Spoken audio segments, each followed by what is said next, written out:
This is copyright.gov, U.S. Copyright Office. More information on fair use. Fair use is a legal doctrine that promotes freedom of expression by permitting the unlicensed use of copyright-protected works in certain circumstances. Section 107 of the Copyright Act provides the statutory framework for determining whether something is a fair use and identifies certain types of uses such as criticism, comment, news reporting, teaching, scholarship, and research as examples of activities that may qualify as fair use.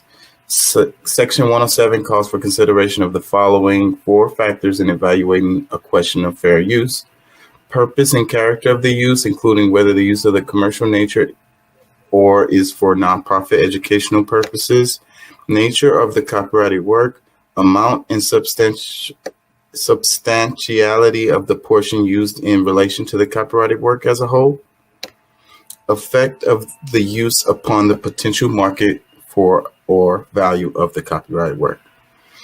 Okay, so anything I use for you guys, hit me up if you want me to remove it, edit it, or whatever. Nothing is used to infringe on anybody's intellectual property.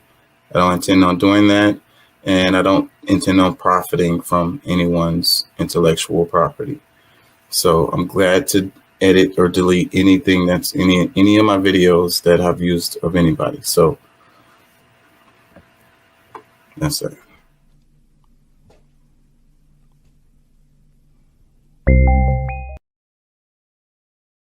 Because I thought you would have, maybe. Yeah. Woke up.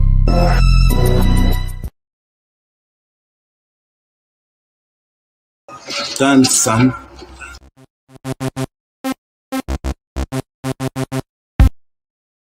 Yeah, King Chaka Entertainment. Here we go.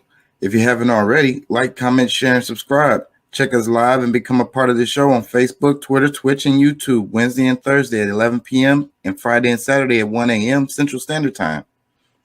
Yeah.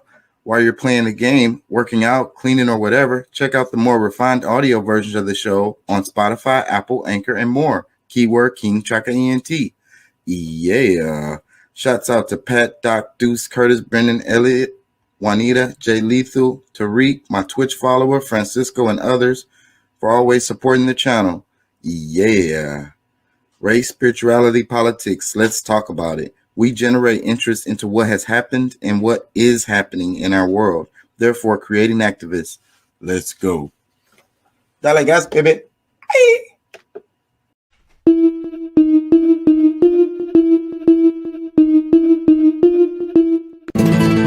Dime qué tú quieres, papi. It's not just talent. That's what y'all ought to do. Gotta know what the fuck you doing. Shawty come and jump in my ride. That's what y'all ought to do. When the sun is starting to shine. You feel like calling you? I think I wanna give you some time. You better follow through. Stop playing shy and show me your grind. That's what y'all ought to do. I will hit any chick who likes sodomy, sex on stilts. While the big top watching me, I eat fish like a culinary apology. I leave you like an open home. Nigga, just can't quit. Feel like it's a part of me, my wrist on lit. Time to join the party, we check the list quick.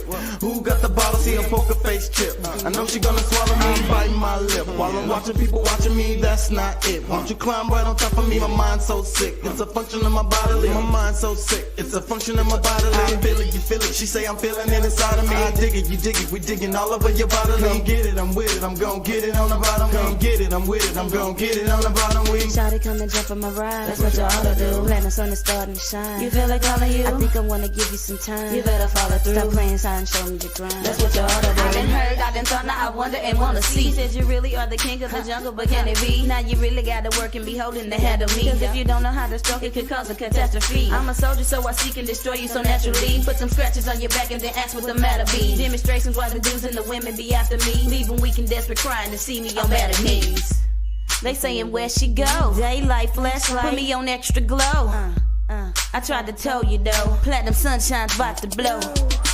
Shawty come and jump in my ride. That's what you ought to do. The platinum sun is starting to shine. You feel it calling you? I think I want to give you some time. You better follow through. Stop playing shy and show me your grind. That's what you ought to do. Shawty come and jump in my ride. That's what you ought to do. Platinum sun is starting to shine. You feel it calling you? I think I want to give you some time. You better follow through. Stop playing shy and show me your grind. That's what you ought to do. You want it, so come on, we gonna follow me. We light fires like Hanukkah, marijuana by the tree, like a harmonica. Lick it with no teeth. I like when it's sloshing and getting salty like the sea. Gotta slide it off and make sure it's softening for me. Reach the top of the mountain and have you sounding out your sheet. It sound like it's coughing and talking, saying more please. I'm sticking and stabbing it, chasing for a heat. Roll it on over and go get on the floor, please. Some of you born in October, long as you over 18. Going to prison for pussy, just something that I can't see. Old bitch and she ready, and she can munch a dick me. Gon' hop in my Chevy, we bout to hit the scene. Man, the spot is so heavy. Hopping I seen, man, I'm fresh and so ready. Popping like team, man, I'm fresh and so ready. Popping like team. Shawty come and jump in my ride. That's what you ought to do. The platinum sun is starting to shine. You feel it calling you? I think I want to give you some time. You better follow through. Stop playing shy and show me your grind. That's what you ought to do. Shawty come and jump in my ride. That's what you ought to do. The platinum sun is starting to shine. You feel it calling you? I think I want to give you some time. You better follow through. Stop playing shy and show me your grind. That's what you ought to do.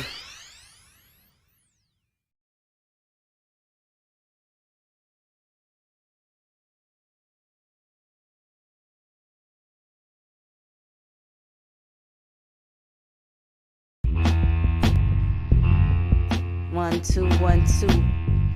1, 2, 1, 2. Yeah. 1, 2, 1, 2. A mic check. 1, 2, 1, 2. 1, 2, 1, 2. It's time to check the mic and best to bet. I'm about to wreck it to the leather. Jealous people hate but don't debate. Just check my measures. Electric by design. I even shine in stormy weather. Attempt to meddle and tether this mental treasure, and you find yourself embedded in the chasm in the desert. Thirsting for hydration, no libation, empty kettle. Take it to another level, add the bullet in the shovel. Got you on the bubble, double trouble. See you stumbled, and it's about to get repugnant like a kitten in the rumble. Quick to fluff and tumble, best be humble when we come through, cause I have you stiffing under. Mama wonder where you went to. 1, 2, 1, 2. Mic check. 1, 2, 1, 2. Yeah. 1, 2, 1, 2. Mic check. 1, 2, 1, 2. Yeah. What you gon' do? It's the KCE crew. We making you look like Fu Manchu. Proper grasshopper who with the kung fu. Cut and slice nice like Benny Hanna do. Take quick bites like the tip of a piranha tooth. Go ahead and steal my mic, watch it blow up right in front of you. We coming to give you something good like some Beetlejuice. Give you something good like some Beetlejuice. Who do you think you are? You ain't gonna get real far. Driving your shifty car, following Diddy farts. I'ma be a Twitter star. I'ma be a Twitter star. Keep dreaming about how big you are, cause we about to pick apart everything that's in your heart. Control and leave you torn to shards. Napoleon Bonaparte. Napoleon Bonaparte. Selling junk like Sanford son. Wax on, wax off Daniel son. Selling junk like Sanford son. 1, 2, 1, 2. Mic check. 1, 2, 1, 2. Yeah. 1, 2, 1, 2. Mic check. 1, 2, 1, 2. I'm tripping cause my mind's gone from always seeing tragedy. Can't close my eyes cause it's around me, I just call it reality. Can't paint no perfect picture like an artist they can't sell. It's what they try to instill in me, but my pockets seem to swell. Doing it like them ghetto boys did it back in those days. And we been jamming Pippin Bun, long live UGK. And before Eminem, we had Bill and Gangsta Nip. But we don't trip unless we on the plane taking a trip. And these suckers trying to contest us, but they find out we ain't no busters. We much more than screw, we keep it gutter. Mic check 1, 2, y'all cannot touch us. We don't be causing no problem, son. Coming at me like Daniel, son. You would get defeated, wax on, wax off, out to the righteous one. 1, 2, 1, 2. That's mic check. 1, 2, 1, 2. You already know. Yeah. 1, 2, 1, 2. Mic check. 1, 2, 1, 2. Dude, I could blink my eyes and provide an entire fountain of sound effects pounding directly on your neck, having flashbacks of the tragic act back when the boom bap was replaced with pop rap or hip hop or whatever you call that. We need a lockbox or something to keep this weak pox from spreading. I'm heading outside of the outsiders, opening your mind wide. The silly rabbits are at it again, but they can't hide us. Sit tight, Mr. Hip Hop. We'll find your daughter. Ought to be easy. She emits a homing frequency. We picked it up back in 98, and we're actually surprised that it took us so long to triangulate her exact location. But congratulations, check it out. We about to get her right now. We already found the captors, trapped them, and slapped them, we're bound to burn the hideout to the ground. Yeah, a 1 2 1 2, mic check 1 2 1 2. Let's make it hot. A 1 2 1 2, mic check 1 2 1 2. 1 2 1 2.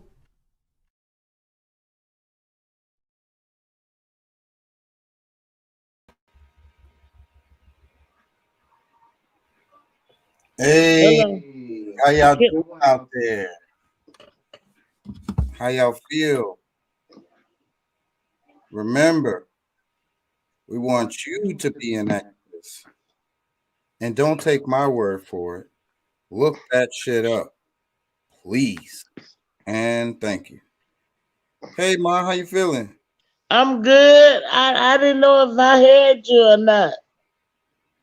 Yeah, you came in before the show started, so Okay. yeah, that's all. You was there. I'm learning. Yeah. So yeah, so I have to when the show starts, I tend to I have to do a lot of setting up. Like I'm still doing stuff right now. And that's how I get people on. Let me show you a picture right quick. Tell me what you think. I don't know if you saw these. Did it come up? Is it here? Shit, I think background isn't visible in solo layout. You can crop solo layout. What? I called you earlier. Yeah, I was working at that time, so. Oh, okay.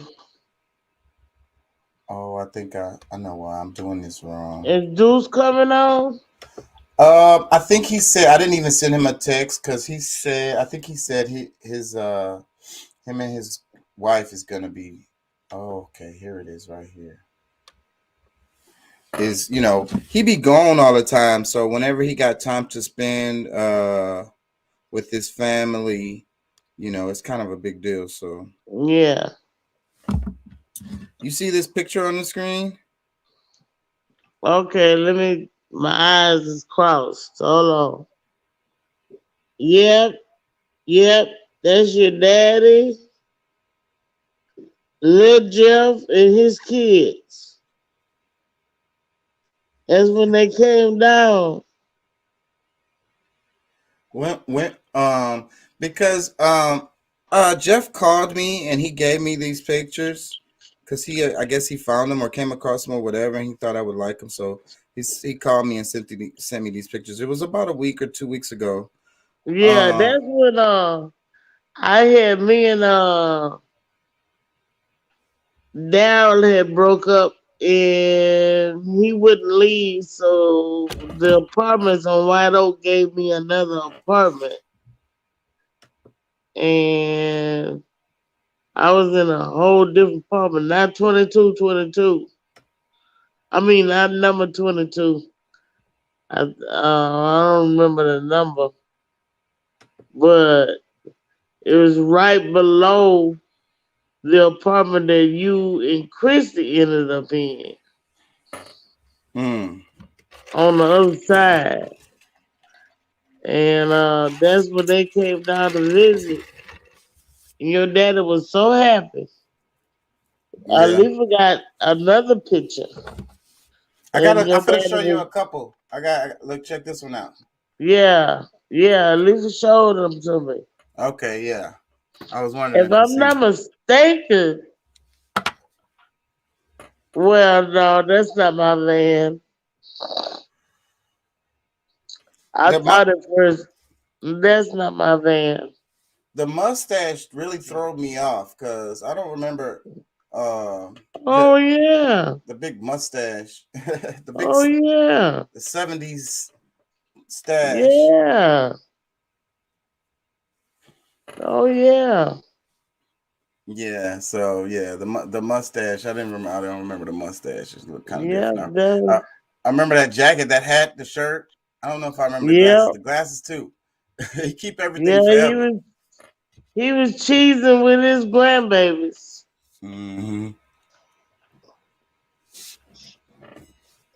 Yep. Yep. Hmm. Yeah. So you called me earlier. What did you want? You had something you wanted to. I want to know if you was gonna be online. I figured that's what it was. Yeah, that's why I sent you this link as soon as Yeah. I ain't too long got home. On Friday nights and Saturday nights when I do the show, it's always after I get off of work. So whatever time I get off of work and make it home in time, and then after setting up for the show, that's when I come on. I try to make it for 1:00. Yeah, I figured that. Yeah, about 1 a.m. I tell everybody 1 a.m., but I'm usually on before that, but sometimes I'm not. So that's the thing. Oh, okay. Okay. Look at this comment right here. It says, Black people, if not for your mama, how many of y'all daddies would listen to gospel music on Sunday instead of going to church? I love my gospel music on Sunday, but a lot of times I don't get up early enough. I miss, Oh, you yeah? know. Yeah. On 102, I think they stopped by noon, and shit, I'm just turning over at noon. I'm just covering up myself at noon. Yeah, me too, half the time, unless I have to work or if I got a class. But I be up all night doing these shows. Yeah, So, but we talking about Sunday morning. yeah, Saturday night, I'm up all night doing the show. Oh, okay. Okay. Yeah. So you ain't got no visitors coming on tonight? I'm sure they will be. This is early in the show. It always starts off like this. Like I usually start off scrolling on Instagram and kind of talking about, damn, I didn't know I got a mask on. I literally just left off of work. You still had your mask on? Yeah, I didn't even know. That's all right. Wear that mask, baby. Wear that mask. Yeah. What's I gonna say? Yeah, I usually start off scrolling on Instagram and kind of lollygagging around a bit to give people time to get into the show before I really get into the subjects that I want to talk about, because I've been doing the show for a while now, and a few times I start off strong and heavy and hard talking about the stuff I want to talk about, and then I get people that ends up joining the show later, and I end up having to repeat myself. And I feel like that's bad for the people who's come in early on the show and stay the whole time, because I have a few people that do that. Hell, the news do that all the time. Yeah, well, I repeat stuff that I think is important, to reiterate things, but I don't want to be redundant. No, you don't have to be redundant. Hell, somebody might have missed it, and you need to repeat it. Like I say, the news do the same shit. Yeah. Yeah. Well, I watch news every day. They do the same shit. Yeah. Well, I'm trying to be like an alternative source for them, another resource for them to get information, data, you know what I'm saying? News, perspective. That's what I'm trying to do here. So I'm trying to not be like the news. Look at this comment right here. It says, Lord, remove the front teeth of my enemies so I can know them by their smile. That's cold. Golly. Yeah, that's pretty heavy. That's deep. Oh, this is funny. They're talking about Fauci. This is so true. Where is he? We haven't heard him in the news lately. What's going on? Let me start this over. Among the COVIDian community. If you have any information on this episode of Unsolved Mysteries, we continue our search for this man. Dr. Anthony Fauci, a once prominent commentator on the nation's media, suddenly vanishes. It's been weeks since Dr. Fauci was last seen, and concern is rising among the COVIDian community. If you have any information or knowledge of the whereabouts of Dr. Fauci, please call the number on your screen. On this episode of Unsolved Mysteries. That's funny because you notice how the media just went from corona to Ukraine.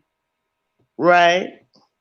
So that's what they're joking about right there. So like Dr. Fauci was on TV every other day for like 2 years. And now no more Fauci. Right. Oh, that's pretty interesting. Does it have sound to this? It says, it's crazy to think that our parents are traumatized by parents who are also traumatized by their parents. And it just keeps going until someone decides to reevaluate and get help for the sake of healing their family lineage. That's heavy right there. That's deep. You heard about those kids that they found wandering around outside? Recently? Last night. Oh, no, I haven't heard about that. 3 kids walking around outside in the cold with nothing on. Another one, the 1-year-old in the house. And the mama and the daddy is holed up in a motel. Damn. So they had been by themselves for 2 days. How old was those kids? 1 to 4. Damn. People just don't care. And they was black. People just don't care, man. People just don't give a fuck. And that's what sucks. We have so many people that don't give a fuck. And I think that the media, the society that we live in teaches people to not give a fuck. You know what I mean? Yeah, like, you need to look that up. I'm going to look it up. I might pull it up in the show today if I can find it. But yeah, so that just shows, like I say, society makes people feel like, just get whatever you could get away. If you could get away with it, it's okay. You know what I'm saying? If you don't get caught, it's like they start teaching you that early too, like in school, like you cheat on a test, like it's okay as long as you don't get caught. Like, you know what I mean? It's like, it seems like the society that we live in. Well, see, the daddy had some type of restriction on him where he couldn't be around the mama because they were fighting all the time, so he had a restraining order. So he was living in a motel. So she went to go be with him and left them kids in the house by themselves for 2 days. And they ended up outside in the cold, and somebody saw them, and they got rescued. And it was a 1-year-old in there too, in the house. Yeah. Damn. How can you leave your small children? That bitch need to be under the jailhouse. Yeah, I don't know about that. I mean, I yeah, she do. Because she wanted to go be with the guy, her husband, because he couldn't be there at the house. They had a restraining order.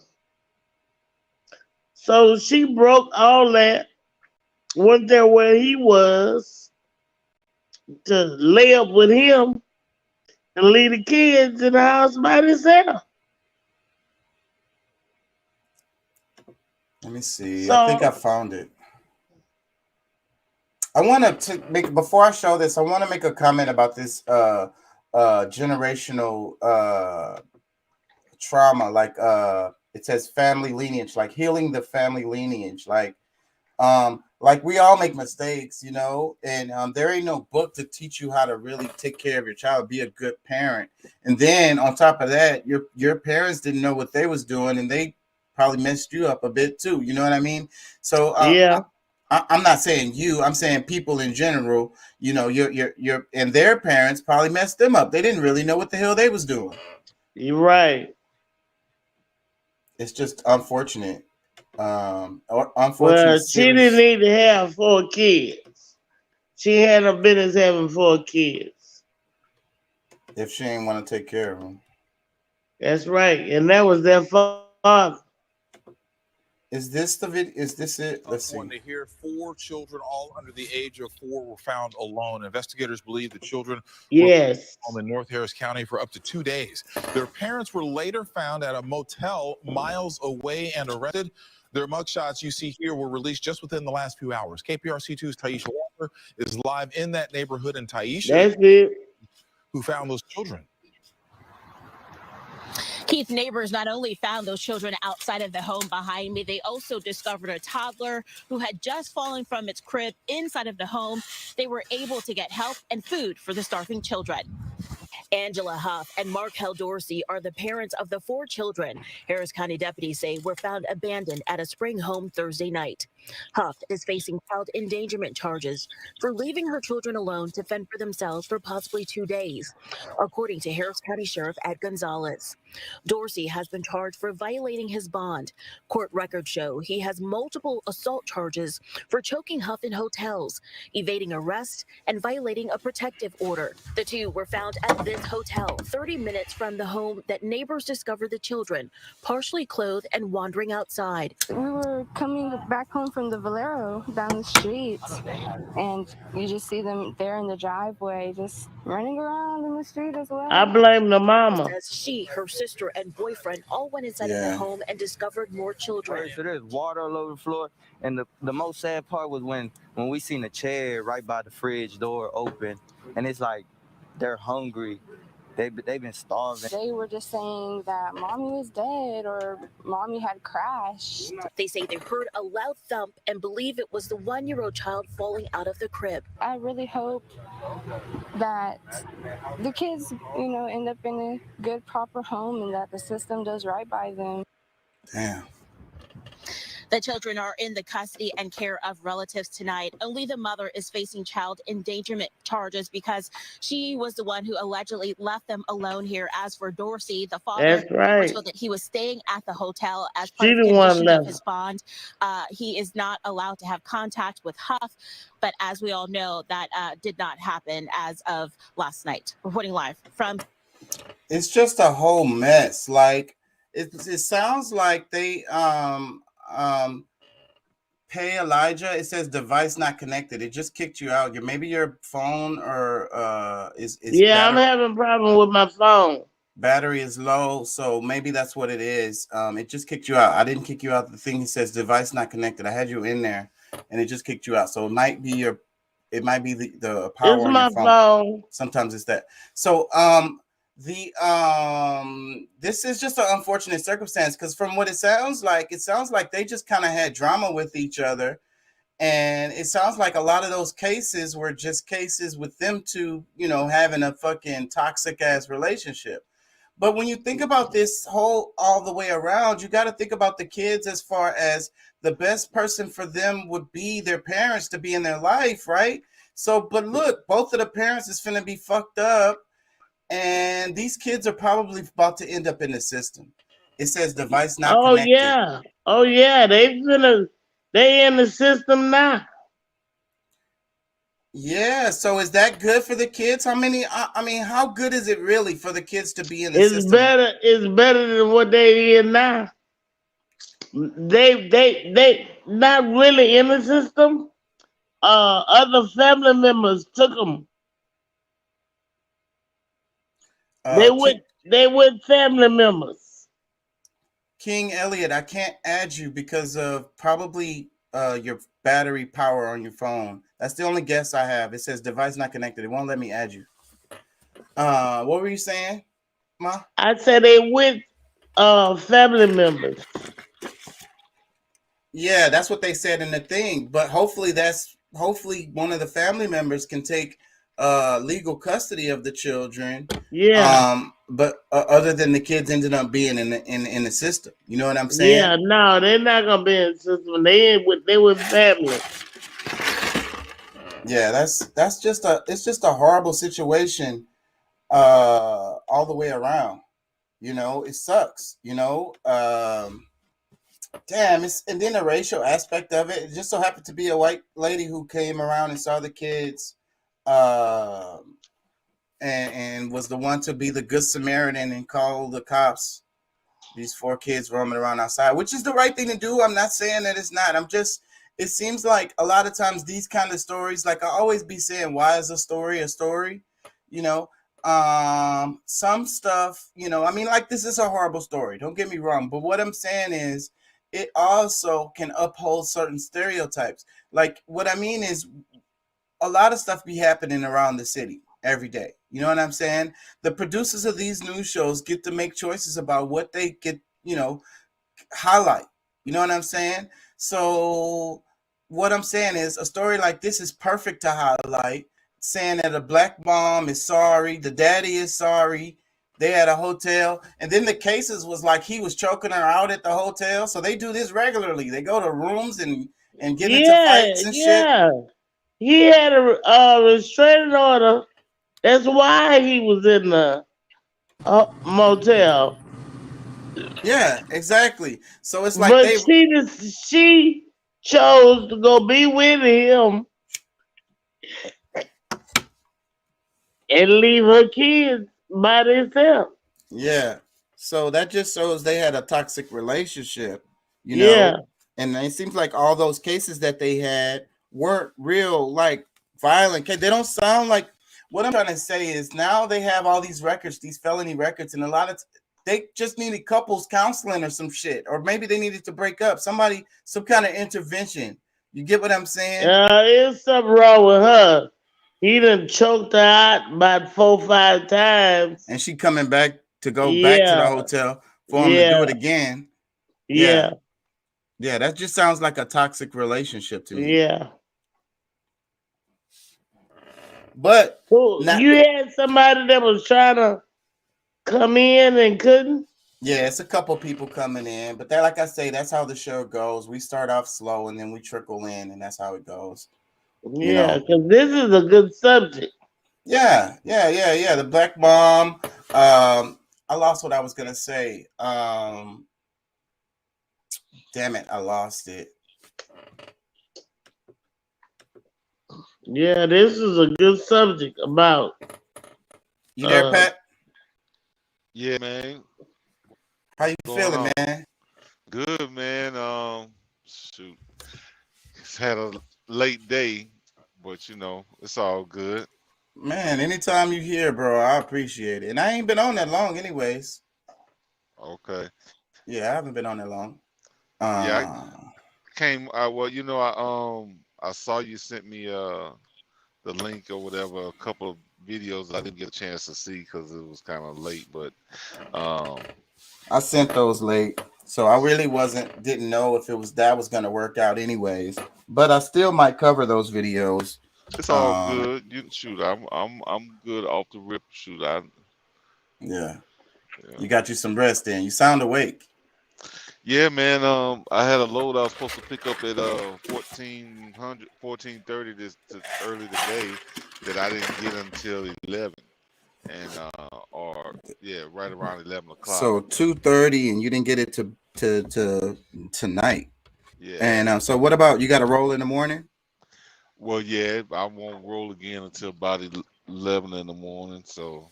Okay, that's cool. So you got time. Yeah. Yeah, man, military time. That's crazy, bro. Like my brain works military time real quickly. I don't know if it's because I came, like my dad was in the military, but I think it's because I was a manager. And when you count time as a manager, it's always military time. Like the computer always prints out military time. Mm-hmm. I don't know if everybody's system does that, but yeah. Yeah, I don't know. I mean, for me, I mean, it's just easy instead of having to be like, you know, the AM and PM, it gets confusing. It gets confusing. Like, there's no way to mix it up, you know, when you do it with the military. Military time, you know, you don't have to say 100 hours, you know that's AM. Yeah. Damn, it kicked Elliot out again. What was I about to say? Oh yeah, the topic right now at the moment is the little story we just showed about the mom with 4 kids found outside. Did you hear about that? No, man. I was kind of listening to what I could just a few minutes ago when I turned it on Facebook, But I hadn't heard about it either. It's very recent. This post says like this was posted 5 hours ago or something. Let me look. is this March something that 11th, happened in 2020. the H? Yeah, this is Houston. And a black lady, black mom, and she left her 4 kids at home alone for maybe 2 days to go hang out at a hotel with the dad. But the dad couldn't be around the kids because they had a restraining order, and he wasn't allowed to be around the kids. So that's why she went to the hotel to kick it with him. Although How he's old got, are these? How old are these they're kids? all under, they're like all under 4 years old or some shit. Like they're fucking What? little as hell. Yeah, ridiculously small. And one of them is 1 year old and shit. So and the dad has fucking felony assault charges on the mom for choking her out at hotels. So that's the backstory. I don't know. So that's It's a so mess. that's all right. White Wait a lady minute. pulls up and sees kids running around in the driveway and then outside and shit. And then she calls the police. They find out the mom hasn't been there. She's been at a hotel room for at least 2 days. Or they don't know how long she's been gone. They said possibly 2 days. And one of the things I said was the aspect, okay, it's a horrible story, but these producers that produce the news stories, they get to choose which stories they highlight. Then this one is meat for the meat grinder right here. You know what I mean? It's the perfect story. Like how, like, you know, a story of a black dude breaking into somebody's house and stealing stuff out of their house or taking Amazon packages and shit. It's the perfect story. You get what I'm saying? To fit Yeah. stereotypes. Well, look, my question is, why is it that the father can't be? You know, if he had assault charges against the mother, you know, like he did something to the mom. Like, did he do something to the kids where he? No, he didn't do nothing to the kids.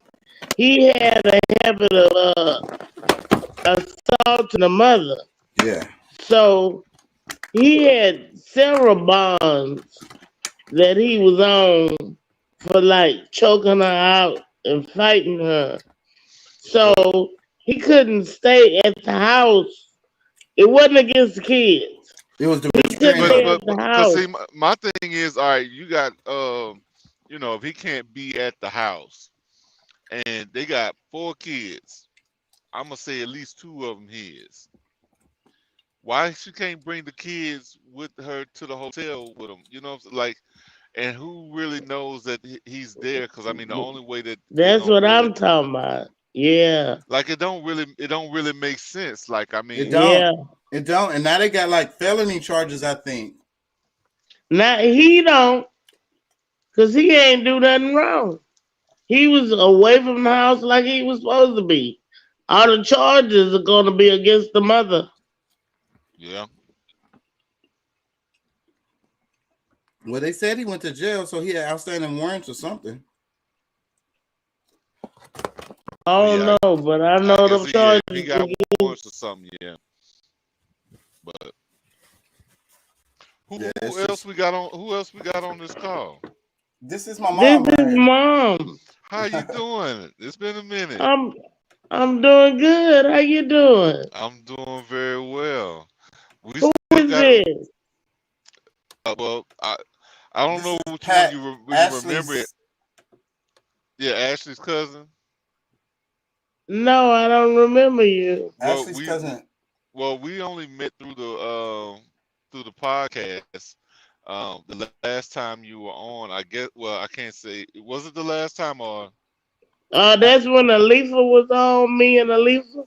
Yes, ma'am. Okay, all right. It's good to hear from you. Yep, same here. Yeah.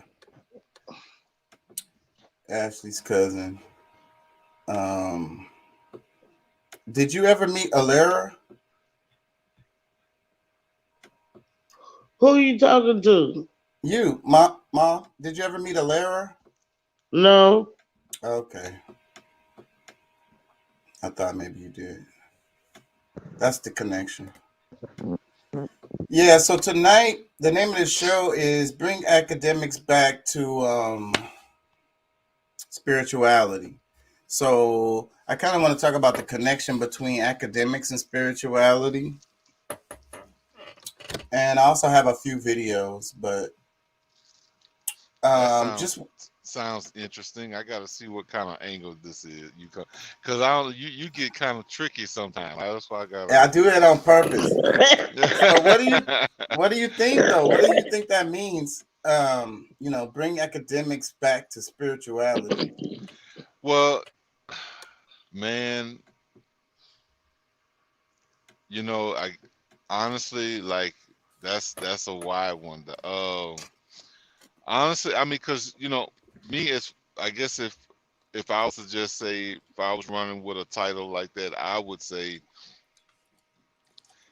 a lot of this stuff is BS that we, especially like in school. It's a lot of stuff they learn in school is not what is necessary for life. You know what I'm saying? Of course, we need the basics, the math, science, different sciences, and maybe even just like word structure, stuff like that. But I think when you're looking at it in a spiritual, with a spiritual essence, to hell with PhD. To me, I say to hell with like PhDs, because God don't care about that. You know what I'm saying? Like all these higher level, you know what I'm saying? Higher level is, learning nature, in my opinion. Exactly. And I think that's what science is doing anyways. And so basically you said what I'm kind of going direction, because it's the idea that what's important to learn, what really helps us in our life, and then our ancestors, how did they educate each other? And then look at what they did. Look at what our ancestors did. And then you got to look at what we're doing. And like, we like to compare and feel like we're like superior. I don't know why all the time, right now, today is the most superior and advanced time, or advanced technology, advanced everything, or whatever. And we just automatically want to think like that. But just compare what the ancients did and what we're doing, and how they lived and how we live. We're the dumbest people on the throughout time right now. I mean, I honestly, I think that we're getting to a point where we're raising our knowledge. We're getting better, but man, and I'm speaking in the masses, because I mean, there's a great deal of people out there that are definitely above the bar. At the bar or above the bar, but man, there's so many people, masses of people. Because I mean, at one point, I mean, if you really look at like the dynamics of what it would take for people, the majority of people to have telepathy, like not having to, like you being able to communicate with other people without having to open your mouth, bro, that's a high level of connection between other beings. So and how did the ancient how do you think the ancients taught the kids? That's where I want people to try to get their brain to start thinking. How did they teach them? They didn't go to like the universities and stuff like we do. At home, right? And home. Did they separate spirituality from like academics? I don't think so. I mean, because I mean, I think a lot of times, people relate religion with spirituality, but spirituality is really like, really knowing yourself and your surroundings, being able to interact with nature on a level that's finding balance between where you are and what and also knowing where you are in the universe, like knowing like your place and how you fit in the balance, but also knowing how to use the tools that are available to you to get the desired effects that you want. You know what I'm saying? That's the whole point. That's the whole point of knowledge. You know what I'm saying? So that you can use tools to get desired impacts. And that's what power, that's I say knowledge is power. Well, that's what it is. So I mean, if you really think about it, because I thought about it like, let's just say right now today, I took, I have a farm, and I take my son out of school, and I teach him everything there is to know about farming. I mean, that's really what's gonna be like the major thing that you're teaching, because you're teaching science, math, you're teaching a lot of the basic stuff throughout just living, and even with the dirt, like having a connection with the soil and the seeds, understanding cycles, and like there's a lot of things that go into that, but based on our societal, what we consider societal norms, that I would be harming him if I did something like that. And they wouldn't see it properly, because anybody that knows farming really knows farming, that there's science, there's math, you know what I'm saying? History, motherfucking geography, all that shit is in there, bro. Like, it's really complex, actually. You know what I'm saying? So that's teaching them. And so, but that's my thing though. We was talking about the constellations and shit last night, and how religion spawned out of these allegories that were designed to get people to remember the constellations and how they move and shit like that. So that is it right there. So they talk about the Dogon, and they don't understand how the Dogon had such really specific as great knowledge of where the star systems were and stuff like that. So, and this knowledge was passed down orally. They don't really write stuff down over there. So, well, that's why a lot of people really believe that, because I mean the writings that they did write, they still don't understand them, not fully, because I mean the hieroglyphics, they wrote stuff in the stones, and a lot of it might have been pictures or pretty much symbols, a lot of symbols. And I think that we still don't understand fully what they were saying, but I really believe that they had a higher understanding, even though that we can't get to, we hadn't really got to the point of truly breaking down everything they had, what they were thinking when they were, writing all this stuff down. But they've made prophecies and stuff, things that we can look forward to now to this day. Pat, can you hear me? I'll send you another link right now. Can I hear who is that? Elliot. Hey, what's up, man? Yeah, back at it. Hear you. Oh, okay. My mic should be better. My other one, it was a cheap little Bluetooth headset. You sound pretty good. Yeah. That's what's up. Appreciate it. How y'all doing? All right, Very man. well on this end, bro. How about yourself? Man, I'm doing all right. Today was a little tough, but ups and downs. Got to deal with it. Yeah. You gotta do what you gotta do. Gotta take care of business when time comes. My favorite saying is, "It is what it is, and it's gonna be what it's gonna be."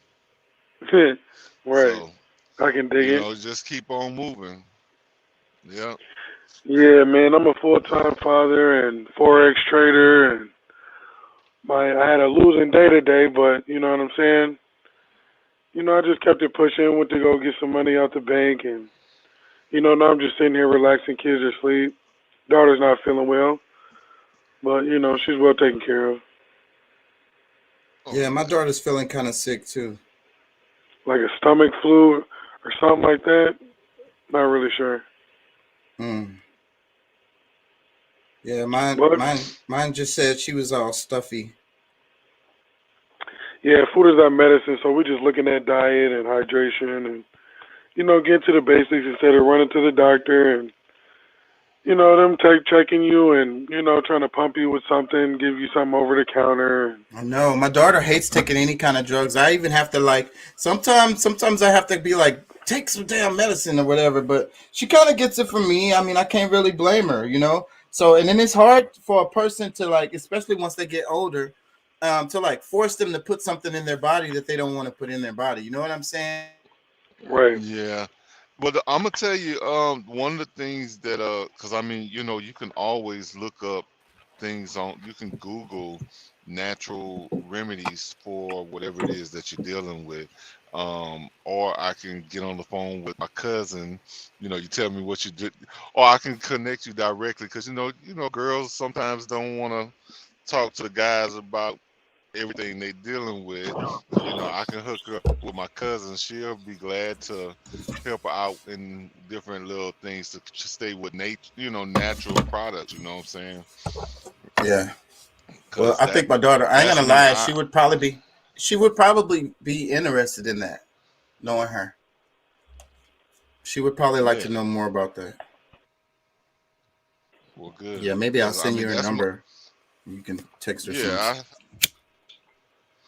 Well, yeah, I mean, because she can all like just, you know, refer to, you know, Google, you know, but you know, you just have to, you know, be specific about how you want to, you know, what you're looking for. And once you put in there that natural, you know, natural remedies for blah blah blah, True. a lot of times it'll pop up some stuff. Yeah.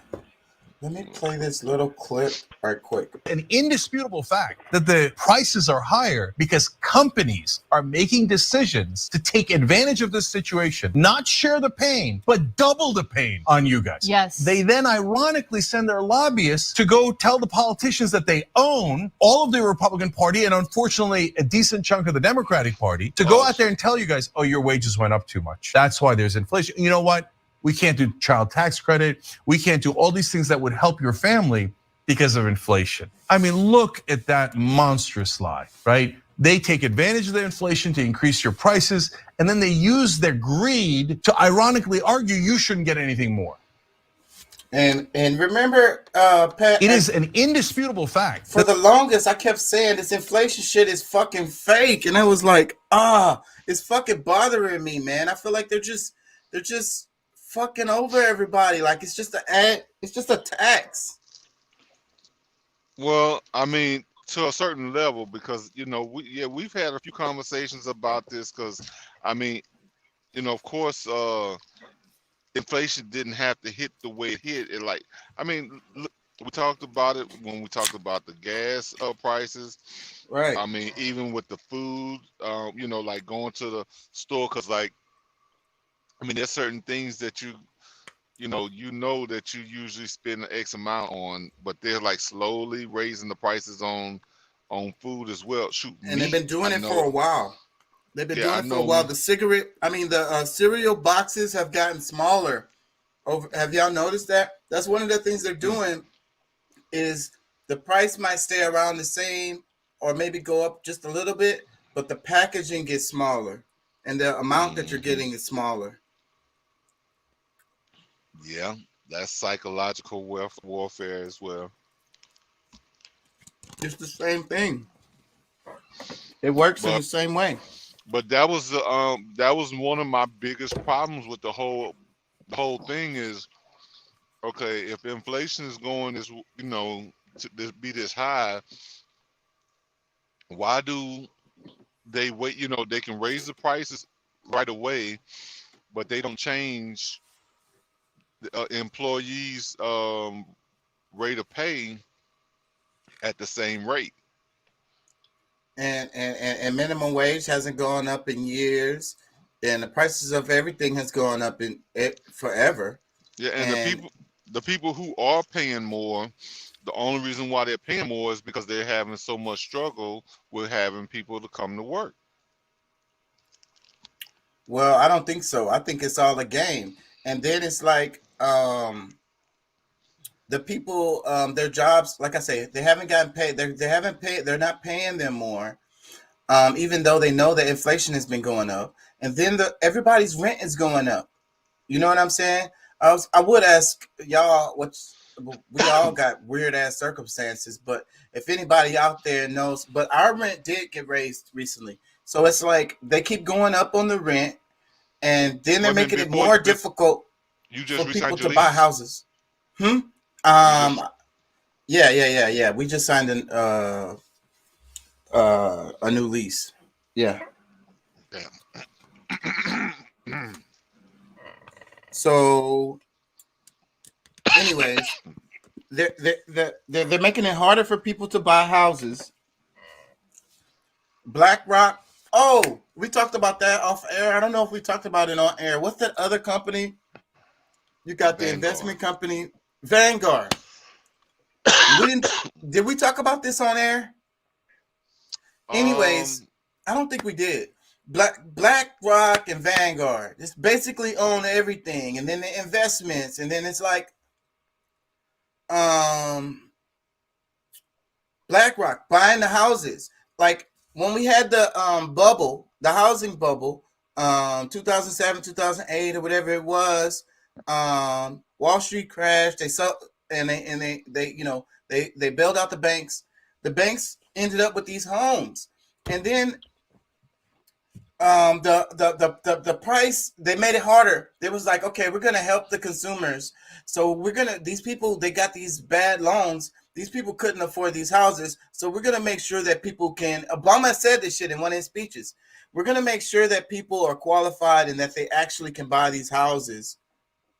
We're not gonna allow these banks to, sell houses to people that can't really afford them. So basically, what they did was made it more difficult for people to buy houses. Okay, so it's the combination of that with the BlackRock buying up all the properties, not to make them. These are not individuals buying and selling homes. They are buying these houses and they're paying cash for these houses, outbidding regular folks, because regular folks can't come up with $500,000 cash to pay for a house.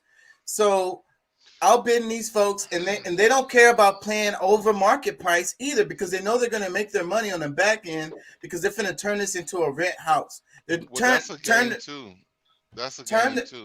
Turn the nation into a nation of renters. We don't own, we don't own anything and don't have the opportunity, and they're pinching the middle class. Look how much of the middle class we lost as a result of Corona. You know what I'm saying? And a lot of small businesses are not coming back. They're not coming back. Meanwhile, the big companies cashed in during this time. They took this as an opportunity to pinch the middle class, push more people into poverty.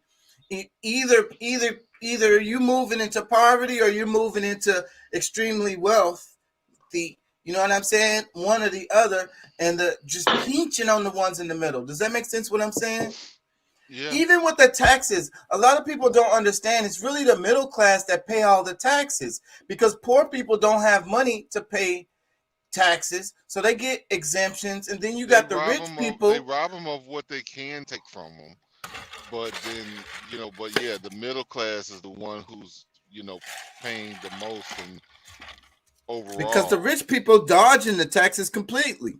They got exemptions too. So it's the middle class that's paying the bulk of the taxes, really. When the people be talking about the numbers and they talking about this guy is so rich and he paid this amount of taxes, just like that's, you have to look at things in proportion, okay? That's where you get lost, because you gotta compare apples to apples. You can't compare apples to oranges, and that's where people get confused when they be looking at the economics, because they look at this big number. This dude is paying this large amount in taxes, but his tax bracket, his whole everything is totally different, bro. He live in a whole different world from you. He's still paying less than 1%. So, and your ass out here paying 12-15% of your income. That's a huge ass chunk of your shit. Yeah. Well, because like I said, I removed myself from a lot of that. You know what I'm saying? So this will be my first whole year of really being able to take advantage of it. But like June, July is when I was actually had a lot of my paperwork done to where, all I do is file. I don't have to worry about, actually paying or, doing a quarterly payment or anything like that. So, but however, people who are in the same tax bracket, yeah, they're probably it's probably more like 20-25%. Who wants to shell out 25% of their income? And now it's okay as long as everybody else is doing it, I think. You know what I'm saying? And they're using it to build infrastructure and provide healthcare for everyone. You know what I'm saying? Improving our fucking lives all together. You know what I'm saying? If the money was going towards that, I think everybody would be okay with it. But it's not a fair system. You know what I'm saying? It's not set up to be fair at all. So, like, you know what I'm saying? Middle class person paying 25% of their income, rich person paying 1% of their income. You know what I'm saying? And even the poverty, people in poverty still paying taxes because, like, the gas prices. How's the gas prices doing, y'all? I have to ask that every day. Well, it's a relative thing because, as one of the things that does hit almost right away is the rates, because I mean we're negotiating different rates every week depending on fuel is one of the biggest costs. So not just me going to pick up a load or whatever, but a part of that negotiation is the fuel that I'm going to burn. So how much you gonna pay me? Yeah, you got to pay me more because it's gonna cost me more to do this load. Shit, as a truck driver, you guys should get a huge discount on gas or reimbursement. Well, we're still getting the same kind of rate as far as what kind of discounts, but like I was saying, like as far as us negotiating with brokers on these different loads, like they just have to, a load that might have paid let's say $1,000, now they're gonna have to probably pay at least $1,500 for just because of the change in fuel. Yeah. That exactly. And I'm giving an estimation. It's not exact. Market adjustment. Yeah, people understand that. What I don't understand about the trucking industry, because I dabble in that, a few drivers and shit like that. But for the life of me, I can't understand why truckers get treated like shit, and rates are like they peak at certain times, and then like during the pandemic, it was like 80 cents a mile or less, and motherfuckers is like, dude, I can't eat like that. Well, I'm gonna tell you, man. I think especially newbies in the game, a lot of times they just don't really understand the market, and just taking loads. Like if you take a load just because it pays a lot, if you're not looking at where you're gonna end up, and if you're going to a trash market where there's a market where there's gonna automatically be a lot of trucks in that area, and it's not a lot of freight coming out, they're going to, negotiate with whoever's willing to take the lowest amount. So, it's, you gotta be, very strategic about the different areas that you drive in, Yeah, especially Florida, because everybody's using a load board, and those brokers, they can see how many trucks are in the area.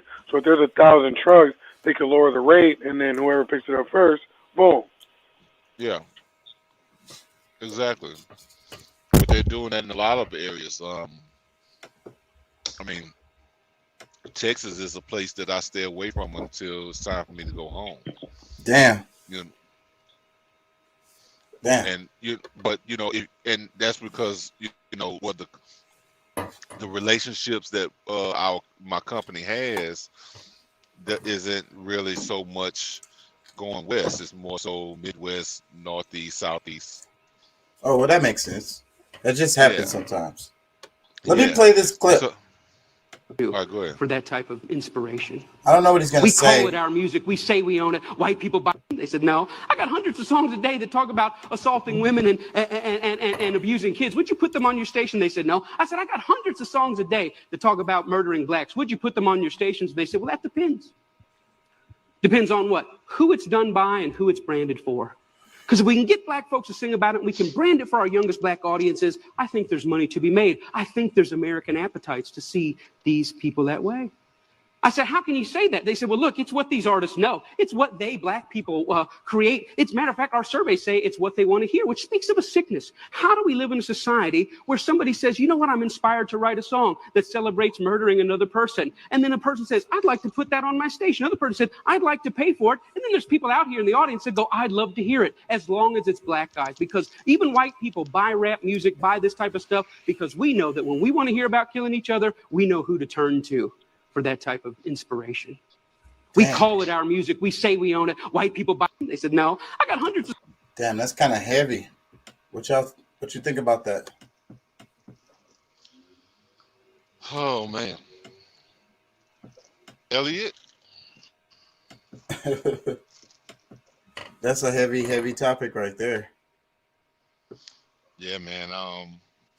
I mean, we know it to be true, and you know, I'm self-blaming on that. Like, I mean, our people, you know, this is something that, I mean, it's, you know, you got to think of the cycle in which it all happens. It's not like somebody's like, you know, let's create some music that, you know, we can kill to. No, there's usually something happens where people got killed or whatever. Because, I mean, all these people that's rapping, they're usually not the ones that's killing. They telling a story. They're the hood reporters of different things that's going on. Maybe some of them are, but you know, all the things that produce these types of mentality for us to come up with those types of songs is it begins somewhere that we have no access to, but we definitely have to deal with it. And I'm saying we, but, you know, when we look at the majority of what, I hate to even say majority, because I hope for it to be a lower number or to at least be becoming a smaller number. But either way, you know, this is stuff that's built or you know, like all these things that these guys are dealing with is you know, they're reacting to things that is pushed into the neighborhood from outsiders. And, you know, it's a long cycle, man, but you know, that's a tight conversation, bro. It's super complex because like you said, I mean, we have to take a lot of blame in that by perpetuating it. So, but we're tribal by nature. So on that side, you know, I'll give us a defense on that side. But yeah, we should not be, you know, I try not to, you know, and it seems like the popular song is always shoot a nigga, kill a nigga, I'm a kill a nigga. That's like number one song in the country. Yeah. Man, that was so poetic. It wins a Grammy and everything, like, you know, so, but, you know, so the thing is, one part of this is in the United States especially, they have an appetite for this kind of thing. You know what I'm saying? On both sides, on all sides racially. So that's one dimension of it. But also you got to think about who's running this, and we be talking about that, and I try to be careful when I talk about this, but who's controlling the media, right? Mm-hmm. And so you couldn't make a song about killing those people, could you?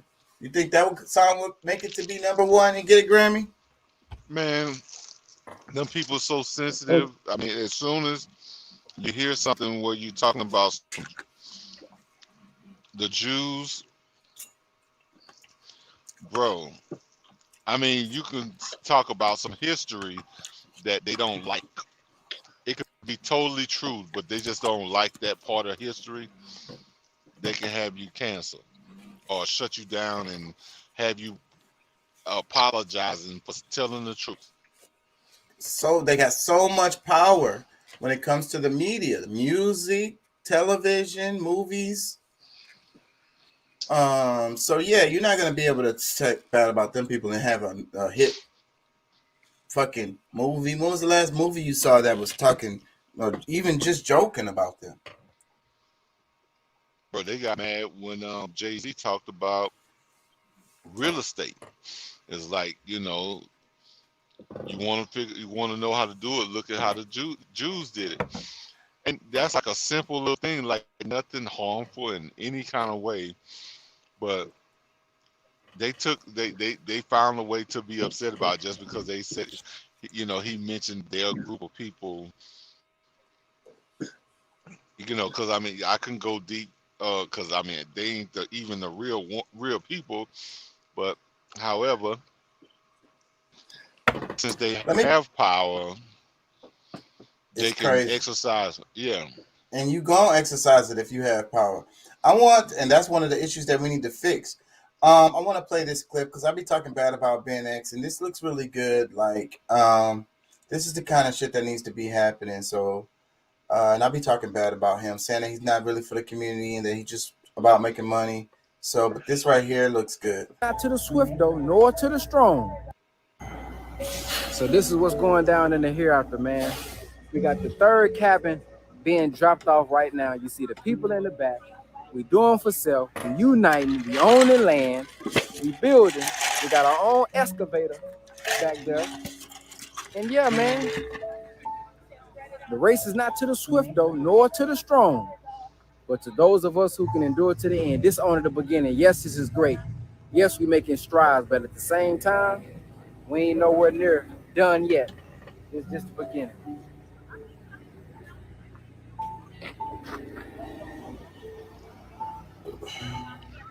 You know, I'm glad they're doing stuff like this, and you know, it helps. But at the same time, I can't get past a lot of the things that I guess I know. Because, you know, like they're doing some things, but before you know it, let's find out who really gonna end up owning all this. Or what's really going on? Is it just because I don't want to just you know, say a negative thing about it, and I don't even know. I'm glad to see melanated people doing good things, positive things, but for someone as knowledgeable as he is and the you know, community that he comes from, that, you know, they would be a lot deeper with their knowledge that they pass out. You know what I'm saying? They act as if certain things don't exist when the people who know. You know what I'm saying? I'm kind of, you know what I'm saying? I don't know. I'm kind of like Push T. If you know, you know. You know what I'm saying? Like, yeah. Once you know certain things and you see that there's a neglect from certain people, it's kind of hard for you to still see them in a full light that they truly should be in. That they, you know what I'm saying? Like, you know, they smart as hell. You know that they, you know, they powerful. Like they got the people. Like they got a certain, you know, let's just say, crowd, you know, people that really listen to what they say, but they're not really going 1,000 with these people. That's how I feel. But I want to give him the benefit of the doubt on this one. It looks really good, and let's see how this plays out. I'll keep my ears to the street on it. Hopefully, you know, hopefully it's really what it looks like. Let me play Dr. Watkins. He's talking about global stuff, so sometimes he's off when he's talking about global stuff, but he's talking about economics, so I bet you he's going to be on this one. Let's hear, because he's good on that shit. If China decides to make a move. So it appears that the United States is thinking about putting sanctions on China in addition to Russia, because they want to punish China for doing business with Russia. As you know, Russia's having a hard time selling their oil because all the West is against Russia, but all the world isn't against Russia. China says, hey, yo, let me get some of that oil. The problem with all of this, though, is that when you start putting sanctions on China, you really start sort of creating this guilt by association thing. If China decides to make a move on Taiwan, that's really going to cause problems in the whole global economy. You've got companies like Apple that make almost 20% of their revenue in China. So the big test will be, look, if they do go after China, will Apple pull out of China like everybody else? Will they issue sanctions and go along with it as well? So it's going to be a big test. The global economy is pretty interlinked, and this is all really interesting. So chime in to the Black Financial Channel. I'll keep you posted on what's going on. I'll talk to you later. Have a good day. Peace. Well, I haven't heard anything about sanctions on China. Well, I hadn't really heard anything about it either, but like to me, that's like some of the dumbest shit ever. Like, you know, you want see the whole thing is, I think people gonna miss in this whole thing is that they're pushing, like, because really, all right, China's an ally. China is an ally to Russia. Russia is really one of the main ones who's fighting against that New World Order, that one world government. So somewhat, you know, China is like, look, hey, if you can pull it off and this, that, and the other, look, I'll rock with you.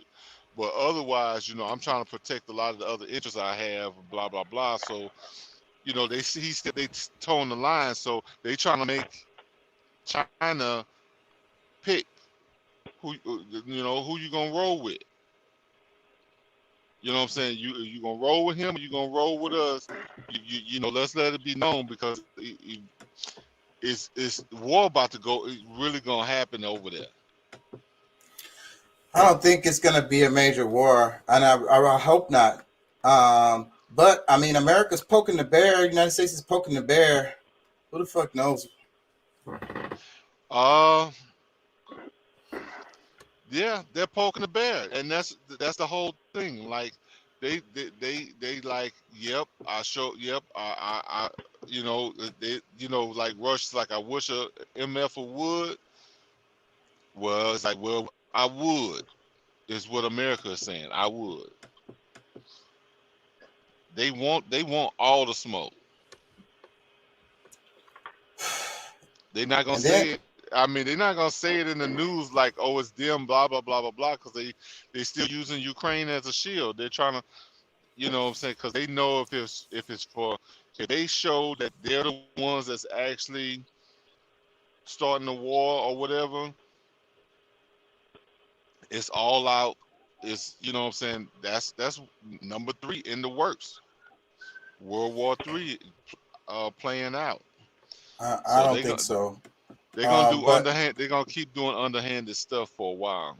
Well, I feel like they fucking us the whole way, because we've been, you know, the bills, Build Back Better and stuff like that, but they could just pull out money out the ass for Ukraine, and then they charging us out the ass for gas for no fucking reason. Let me play this. Take that money and invest it in pumping new oil. Because they full of shit on the gas prices. The oil companies and executives, they don't want to pump more oil, although they have every capacity to do so. Nothing is slowing them up from doing it if they want to. Why? Rather than spend the profits of the increased price of gasoline, they would rather take those profits and buy back stock, buy back their own stock, rather than take that money and invest it in pumping new oil. Not a joke. So don't tell me gas prices rose because I've slowed down the American energy production. In my first year in office, American production grew by 9.7 million barrels today to 11.6 million, while we still made a major, major effort to deal with global warming and changing the way in which we shift to renewable energy. The oil companies and executives, they don't want to pump more oil, although they have every capacity. I think it looks like he just popped some opiates. Man, say, bro, I don't. Nigga high off of heroin. I don't believe nothing he say, bro. I mean, it's just gotten to that point to me for me that he is so full of it. Yeah, so I think that what happened is people were like, okay, what's up with the oil? What's up with the gas prices? So then they're like, oh, Joe, get out there, Joe. Say something, Joe. Joe's like, okay, yeah, well, they are kind of screwing us around, but it's not my fault. You know, we've been producing way more oil, and we can they could be drilling more oil. They just buying back their stocks, you know. Hey, Joe, ain't you the president? Who else gonna fucking make them niggas do what the fuck do right? You know what I'm saying? Who else gonna, thank you. check them? You know, you up there whining about what the fuck they doing, then do something about it. You the fucking president. Who the fuck else is gonna do something about it? Say, bro, he can write an executive order tonight. He can have them to have something ready for him to sign in the morning to get the prices down all over the country. You know what I'm saying? Like he could do it, but he's not. Like it's all smoke and mirrors, bro. Theater. It's the theater. Because there's a lot of gray area here. Let's hear this. A restart of Airbnb in Puerto Rico. They're on Saki about the gas. here. Is a restart of the Keystone XL construction completely off the table as long as Joe Biden is president? Well, why don't you tell me what that would help address? I'm asking you if it is an option. You guys say all options are on the table. Is restarting Keystone construction one of them? If we're trying to bring about more supply, that does not address any problem. It's supply from Canada, a friendly ally, instead of Saudi Arabia. We're already getting that oil, Peter. It's the pipeline is just a delivery mechanism. It is not an oil field. So it does not provide more supply into the system. It does not address. Is it possible that Joe Biden will ever say, you guys can go ahead with construction of Keystone XL? There's no plans for that, and it would not address any of the problems we're having currently. Go ahead. Because there's a lot of gray area. It wouldn't address the problems we have here because the inflation is not real. It don't have nothing to do with the amount of the gas supply that we have. It has zero to do with reserves. It has zero to do with pipelines. It has zero to do with even what's going on with Ukraine and getting oil from. Or it has zero to do with any of that. Because see, the ultimate plan is to bleed Americans dry. Like they don't raise their rate of pay, but you can raise the rate of everything else, and just let them get through it the best way they can. We ain't got no subsidies for their ass, and like it's just trying to, like I said, just trying to make everybody poorer. Two classes. They just want it to be like two classes. Basically, the peasants and the masters. The you know what I mean? And maybe some slave drivers. You know what I'm saying? Which kind of they got the job of that, but they still on the upper end of it. Because I mean, they consider anyone 400,000. 400,000, between the 100,000 and 400,000, that's middle class. But once you get over the 400,000 mark per year, you're considered, I guess, supposed to be in the lower rich category. You know what I'm saying? Most of the people that we're talking about, make less than 75. Because I mean, honestly, like, let's just say, like, all right, you make $250,000 a year. It's affecting you, but it's not affecting you to the point where you're gonna lose anything. You know what I'm saying? But if you at 60,000, 70,000, maybe even 80,000, everything that you paying, God bless you, whoever that is. If you making under $100,000 a year, man, you're poor. You're feeling it. You're feeling it. Yeah. They're trying to push you into that more, struggle zone, because the more people they have in that struggle zone, the more they can control the masses, right? Because especially if people are hungry, you know what I mean? People are starving, you know what I'm saying? And then they're mad about stuff.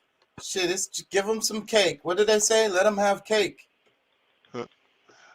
Yeah, and I mean, they of course, like they're making it harder for you to even find certain things in the store, because I mean, they're still holding to that supply and demand type thing. They put a few things in there, and that way, like people feel glad that they even got something.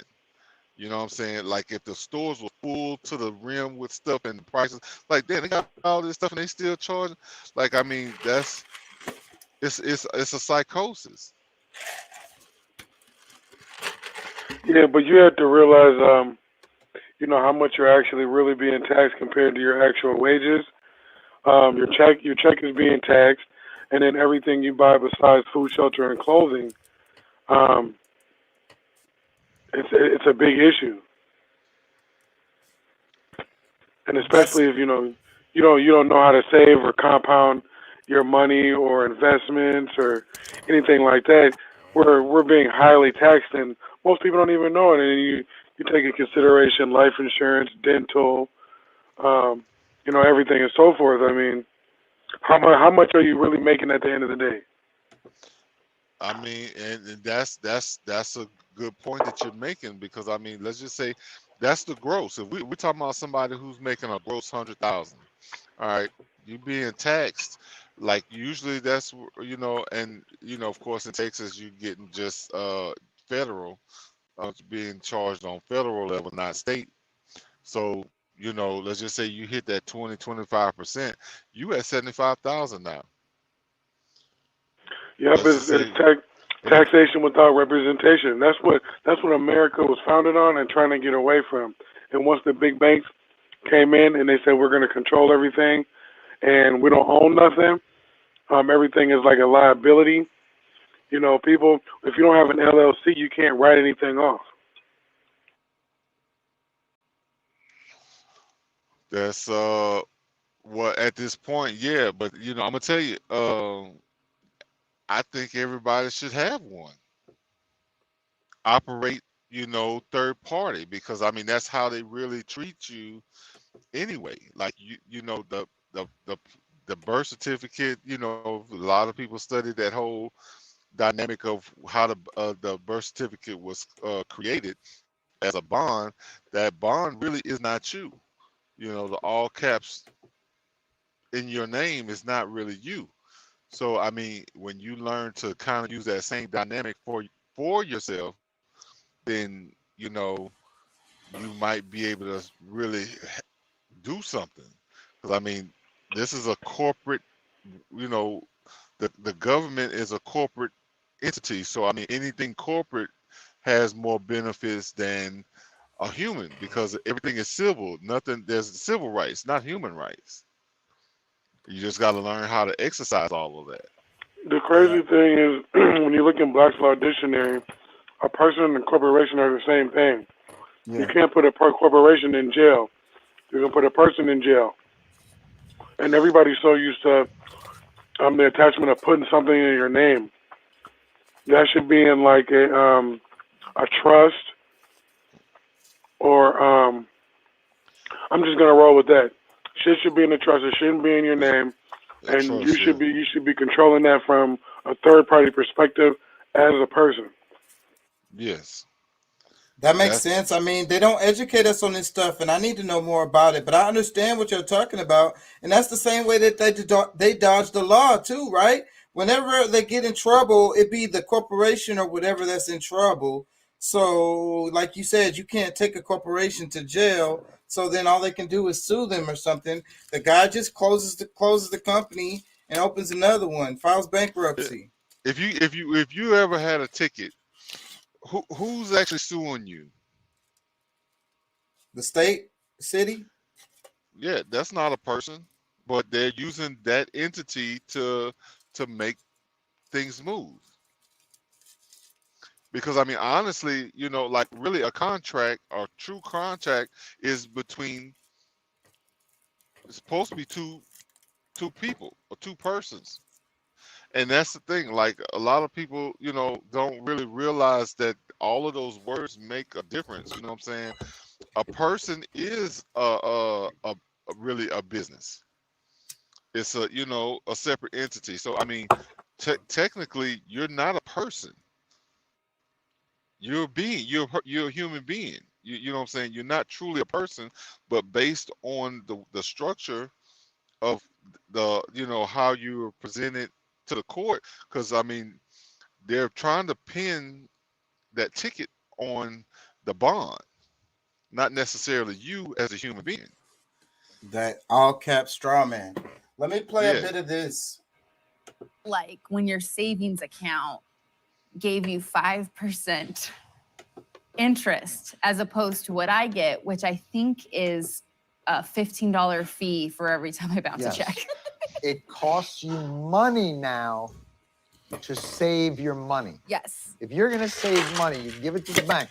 They loan it out to people and they make money on it, but it costs you for the privilege of letting them loan out your money so that they can make money. But I learned this episode that you used to be able to save your money and make money. I didn't even know that was an option. You would put your money. I remember I was This is what I was looking for. 28 years old. Here we go. Here we go. Bananas cost. They used to They pay would you pay you for to that. eat bananas. You saw this. Did I send this remember to you? I was working stand-up and you Yeah. started getting college gigs. The college gigs, so if you work stand-up in the city, you probably know this now. If you work during the week, you'd get $10, and a little bit of hummus, a little bit of cab fare, a little bit of hummus. And if you work the weekend, you'd get $40. Sometimes they would bump it up to 50, depending. So you can imagine,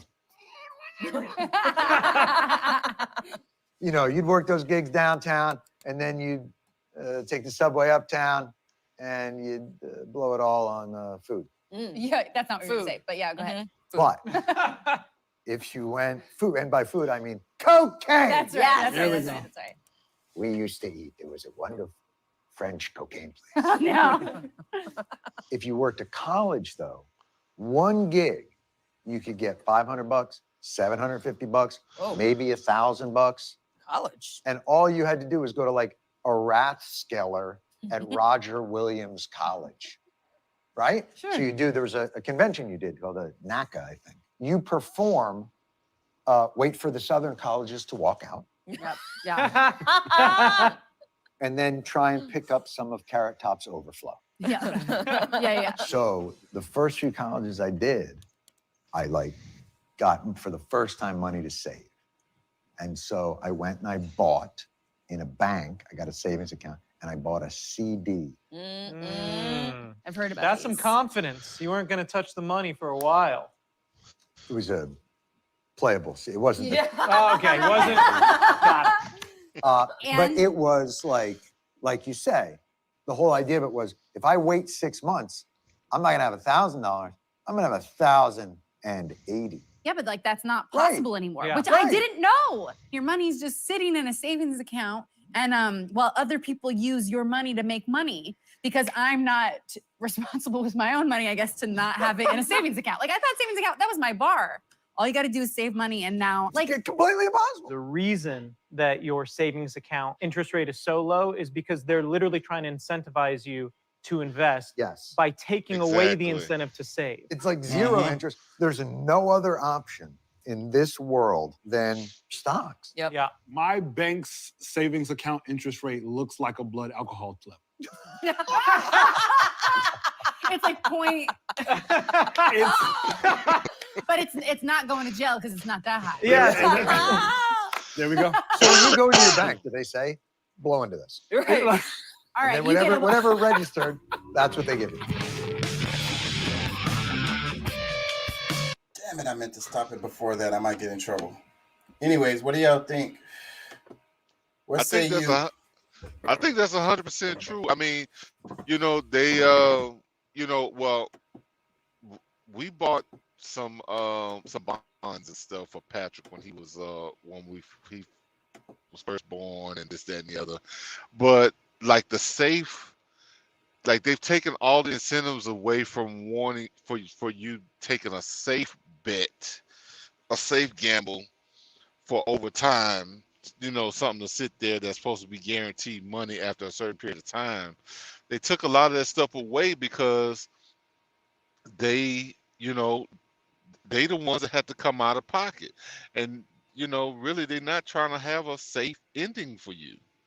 It's, look, put it all on the table now, gamble, if you good enough, you win. And if you if not, hey, get up off the ground and try it again. You know what I'm saying? That's just really the way that they have everything set up now. It's not like, you got to think about too. Shoot, back in the 70s and 80s, shoot, they were jobs. You had a 401k, a pension, and all kind of different little things that you can get with your job that they would put money into as well. Shit, I don't know very many people who do that these days. You know what I'm saying? Like, And what they do is they try to get you to buy the stock, and they'll tell you they'll match the amount of stock that you buy in the company. yeah, and that's still based on how the company does. Yeah. At any time, it's because a lot of it is paperwork. You see how we saw a kind of a snapshot of how they're doing a lot of these investments. This investment companies invest in this one and do this and do that. They kind of come together as one. They drop one out of the bucket, and a lot of these things. If you really think about, even with the housing market, you think they actually really spending money on these houses that people are leaving? They might make it seem like they're actually doing a deal, or they're paying more than what the market says, or what somebody else might be trying to beat them out on. But it's all paperwork for them. They're not using a dollar. Other people's money. Yep, and they invested in the stock market. The same markets that I play in every day. Yeah. And I just feel like I feel like it's a trap, right? They want you to dabble in the stock market to give it legitimacy. I think each one of us as individuals, the regular folks, dabbling in the stock market gives it legitimacy, because otherwise it's all a fugazi. You know what I mean?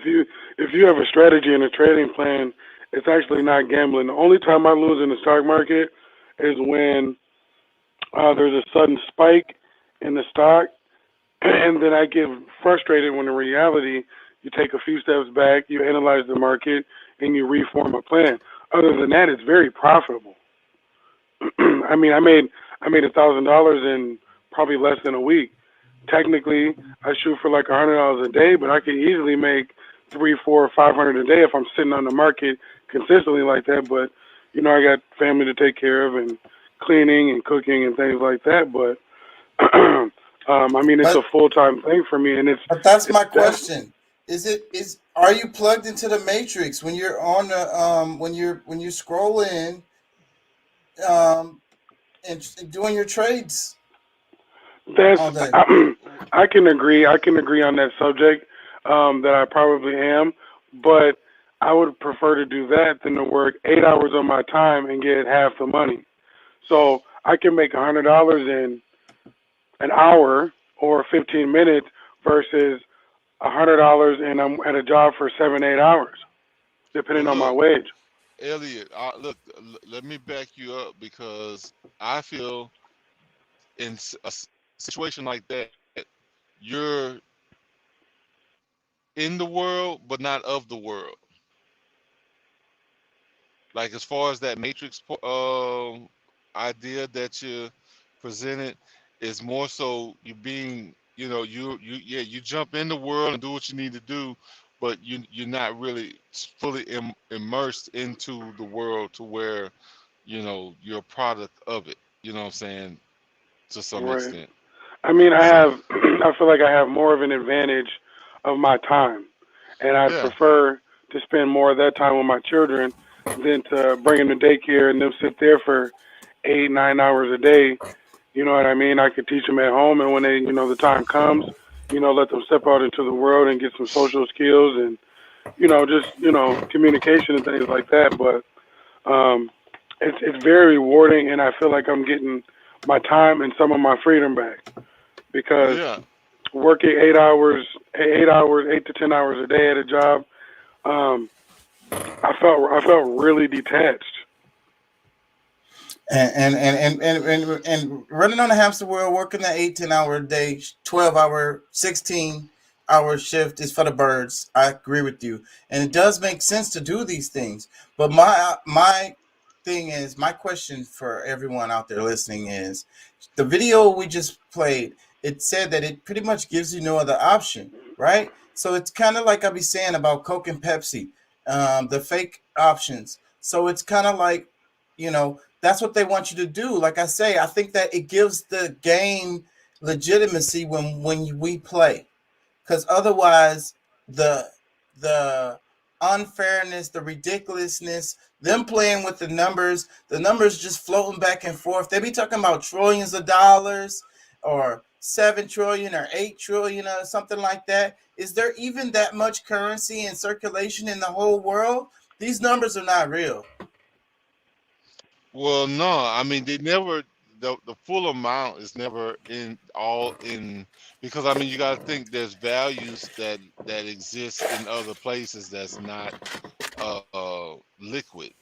So I mean it's not going to be liquid in any place, But I seen in the all places. numbers. I saw numbers that showed if you added up all the value of all the assets along with all of those liquid, the numbers that they play around with are more than that. What I'm saying is they're playing with numbers that literally don't exist because they don't represent anything in the real world. Let me read the comments right quick because I'm behind. Doc says you get a better rate of return by buying stock in the bank than to save your money there. And he says it's the people that don't have a plan or who follow trends and random website advice that get wrecked in stocks. Okay, what were we gonna say? What say y'all? Well, I think that all of this is I mean this is the Matrix. We can't just act like the Matrix is not what I'm saying, like it almost doesn't matter what amount that we put into the system or whatever. Like I mean the main thing is what? To do the best you can in your own world. Try to make your own matrix beneficial, for you and your family. So regardless of what numbers that they put up, whether it's realistic or not, I mean, a lot of the things that we deal with day to day are fake or fugazi as well. It's just a matter of what you think it's worth. You know what I'm saying? People who think J's is more, valuable than this or that, or whatever the case, even when we're looking at gold and silver, I mean, is speculative as well. Like, I mean, we can say that 1 week is worth more than it is the next. All that stuff is it's all just inflated numbers, or or just based on the market at the time. All the stuff changes, and then every currency is gonna have a different value as well. There's some currencies that's gonna be worth more than others. So I mean, it's all based on the market. The main thing is we live in it. We might as well do what we can to be able to, to capitalize for our own business, our home, which your home is our first business. That's exactly what I do every day is, you analyze the market, and I have a strategy, just technical analysis. I don't have to do the fundamentals. Now I can capitalize by, watching a live stream or any news that has anything to do with financial or political or world events like crude oil, companies that are backing out of Russia right now, like McDonald's plummeted. If you go on any app and you look at McDonald's stock, you could have put in $10 and made probably like well over, I don't know, 4 or 5 grand maybe. if you sat there, and I mean it's gonna take some time to develop, but McDonald's been shooting down for a while. Coca-Cola, I mean, there's a lot out there, and I don't feel like you're taking advantage. You're just capitalizing on opportunities. And for the people that want to get in the market and don't know what they're doing, hey, you're gambling. I was gambling today and lost a couple $100, but at the end of the day, I'm gonna get that right back, shoot right back to my strategy, and then I'm back to square one. People look at you crazy, like, why are you just, in the market? Why are you gambling? Why are you doing this? Well, you're not complaining about this money that I'm holding in my hand. Yeah, no. At But the one end of the thing day, that's another thing that I don't like about our society is nobody cares how you made your money. Not to say that it's bad making it off of stocks, but I think that how you made your money matters. Okay, if you was robbing and killing and raping and stealing, that fucking matters, bruh. You know what I'm saying? That's how you made your money. But the society that we live in, it's like they don't give a damn how you made your money at all. man, what hurts the most, because I was just talking to my mom, and she's like, she wants to Skype with me. She wants me to teach her a few key things about capitalizing. And I just sat back and I just had to shed a few tears because I'm like, I'm at my computer making money, making withdrawals, and certain things that people do for money astounds me. Especially when you're in survival mode or you come from the hood, you're in the ghetto, you're on drugs. Like, people go to the furthest extent to get a dollar when in reality, if you zoom in on the things that you're curious about or you take advantage of opportunities in your life, you may not get the actual money or the dollar amount that you want, but eventually it'll become an income. It could be something that you can rely on. Well, I think it's I mean, there's certain things that I think is just should be off limits, as far as how you make money. But I mean, if you're dealing with, if you're not harming anyone, it's just like, when you're, just like when you look at your rights, like as long as you're not encroaching in on someone else's rights, you're not doing any harm to anybody. You're not And I injuring agree with anyone. I agree with you, but I think heavily on everything, and I worry. I worry that if I put my money in the stock market and BlackRock uses it to go buy houses and make everybody into renters, using my money as the liquid cash for them to buy They're doing out it other anyway. people's houses. That's what I'm saying. So that's But what they're I'm doing it saying. anyway. So, but then that's the excuse. Like, it's for all evil. It's like, they're doing it, so we're in Rome.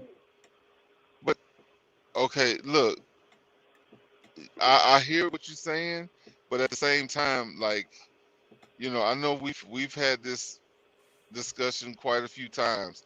Like, and in order to you got to fight fire with fire.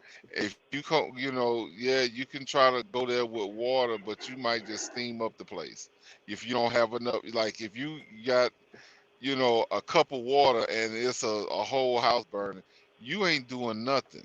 So I mean, you got to be able to contend if you really want to change this thing. Like, you got to be a contender. You can't be, you can't get in the ring with a heavyweight and you a featherweight. It's just not gonna happen.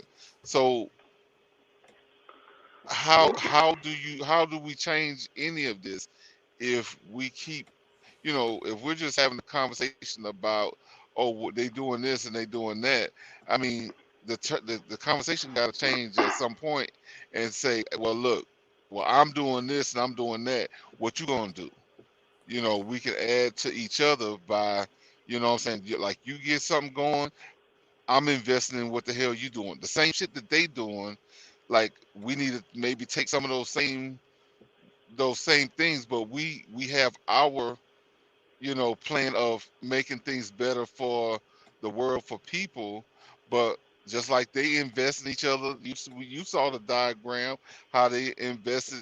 This one, this one owns this and that and whatever, everybody's invested in that. We got to start doing the same type of thing. That's what I'm saying. The diaspora. We have to stop being so separate and start building institutions for us.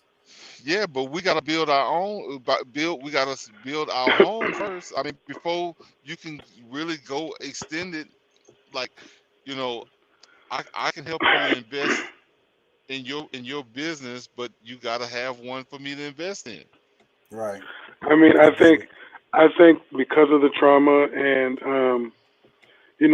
things that have happened in the past, history 300-400 years, I think there's a stigma. I can't speak for any other race, but I think it's embedded in our DNA to not come together as a collective, and ultimately it's going to harm us in the end. I mean, I see no community. When I go to North Minneapolis, I used to live in North Minneapolis, and it's completely went to hell. As of it was bad back then when I was there, but now, I look on Facebook, they got like a crime app. I mean, it's something every hour of the day, and I'm like, man, it must be like the struggle was crazy. And then as I got older, I couldn't find a good job in the hood. I always had to go to the suburbs or the outskirts of my neighborhood.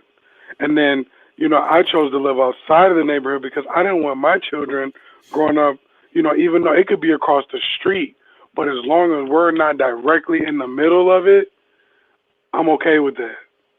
Yeah.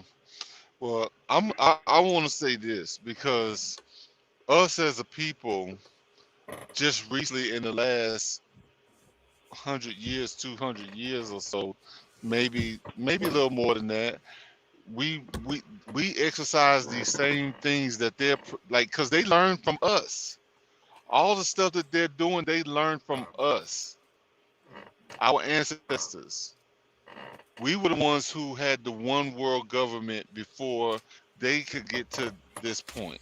And, I'm sure over the last 1,000 years is them, really implementing a lot of different things. And within the last 200 years to really be able to put it all to what, what we're looking at today. But And I have to say, I don't think that it's in our DNA either. I mean, I can't agree with that, and I have to push back against that. We're naturally tribal. We're naturally tribal. That's true. But we've been programmed to behave in the way that we behave today. Yeah. That's true. But you don't think with, any scenario that it possibly could have, America was, created by gangsters, thugs, and thieves, and that's for we sure. all know the story, and we learn from our ancestors and history. But you don't think that it's programmed in us now? Well, see, Well, this deprogramming was the name of the show yesterday. We have to deprogram ourselves. I think one of the main things is the religions. Like these Christians, they want to keep quoting the Bible every 5 freaking minutes. You know what I'm saying? They was given that by the colonizers. These Mexicans that's in Mexico, they're Catholics and they take it super, super serious. Their ancestors was forced to be Catholic or die. Yeah, That's that's history. And that needs to be taken into consideration. Come the fuck on. I mean, religion definitely could be a good thing. I'm more on the agnostic side of studying and eating the meat and throwing away the bone. But churches are 501c3 nonprofit, so they can only speak about, directly or specifically about what's in the Bible, but they can't go against their government. Only person I see do that is Farrakhan. He doesn't go as far as he's I not think he even. could. He's not not really. even going against. He's controlled opposition like a motherfucker. Yes. So you're the type that thinks that he killed Malcolm X? I don't think he killed Malcolm X. I just think that he doesn't really help the community. He's controlled opposition. He's the, it's kind of like how the left does when they be like, oh, we're going to help you guys out. Like, as much as we can, da. Then they be like, oh, well, the Republicans made us, they wouldn't cooperate with us. So that's why we couldn't do it. It's just the idea of the hope, just to give you the hope and make you think that, but no. He's more of like, he sells I think he's a great motivational speaker. He's like, he's really like, because he's so big worldwide, he is TD Jakes, Joel Osteen, and Creflo Exactly. Dollar rolled up Into one. And as rich as all of them rolled up to one. And what has he done for the community all this time? All this time, man, I've been watching. And I like, don't you guys out there, don't get me wrong. I'm a fan of Minister Elijah Muhammad. I love to hear him speak. Elijah. I've seen him. Farrakhan. I'm sorry, y'all. Farrakhan. Both of them. But I've seen Farrakhan in person more than once, bro. I'm a fan of the guy. But I've seen him talk over the years, and I've also seen the community still be the same all this time. It's 2022 now. What the fuck have y'all been doing, Nation of Islam? What have y'all been doing? Because I mean, if you think Christian about churches, if you think Baptist, about, I mean, Methodist, that church, like if you want to call it a church, or that movement should have, like, when Elijah Muhammad died, like, instead of it going higher, it plateaued, or maybe even we could say it declined. I would say it declined ever since like the 70s, probably. You know what I'm saying? The civil rights era. And then that's what people have to go back to that. I was watching a video and they were talking about the failure of the civil rights era, and then the left get mad at you if you start saying that. It's like, well, it's true, motherfucker. Go look at the fucking history. They rolled back all that shit y'all did. Well, see, the thing about it is the civil rights, because I mean, some people will get angry about that because it benefited a lot of people. It just didn't benefit the people who was on the front line for it, which were black people. You know what I'm saying? Like, that's the thing. Civil rights, like, there's a lot of people that's benefiting off of it right now, mostly white women. But however, you know, there's groups, I mean, shoot, the LGBT, they're benefiting off of it right now. So, I mean, it worked, just not for the people who fought for it. Let me read the comments. Doc says, we upsell desserts and alcohol to overweight people. So where is that on the good or bad way to make a money scale? That's a fair argument, Doc. But honestly, I'll talk them out of dessert. Doc. Thank you, Doc. I'll talk them out of dessert. I don't do that really. I push my checks up. I ain't gonna lie, but I mean, I try to be okay. I'll be fair, Doc. That's fair. Doc says, well, we could have let them keep practicing cannibalism and human sacrifice. Who are you talking about with that? He's talking about the Europeans, like, because I mean, I don't know, for whatever reason, I thought that Doc was white himself, but however, because he might be talking about Jews, I don't know. Doc is a white guy. Yeah, that's what I'm saying. I know that. But see, that's the thing, because, you know, if you really think about it, like, I think I may have somewhat mentioned it before. It's like, you know, the Moors, black people, went into Europe and saved.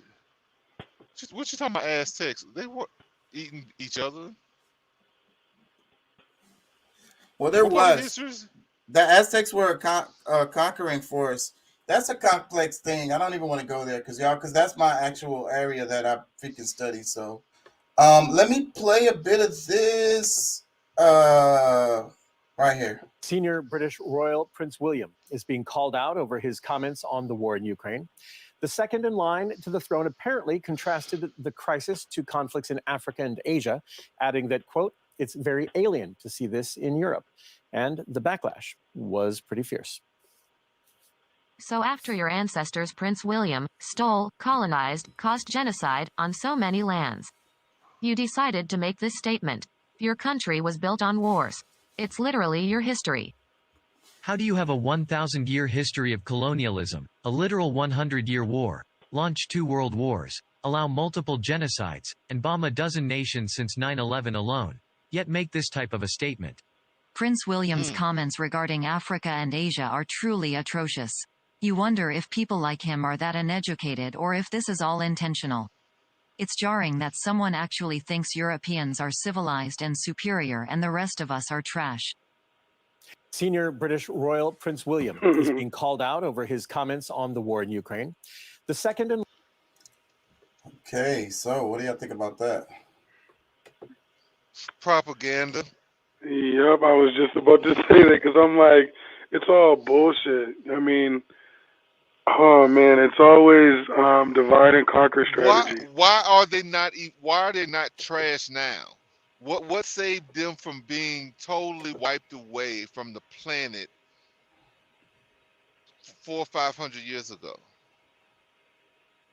The Moors? The Moors. The Arabic conquests? Yeah, Islam. The righteousness of Islam went through and taught them how to wash their ass. Like they took them out of the Black Plague. Like, For real. Tell them to stop sleeping with the animals. Hey, stand up and beat some damn body. I'm sorry, I just had to go there. Man, I mean, all I gotta say is they know how to organize, man. They could do the propaganda, which works very well. Tell a lie so many times that people believe it as truth, and they can have a lot of disagreements. But these people know how to collectively come together when they want to get something done.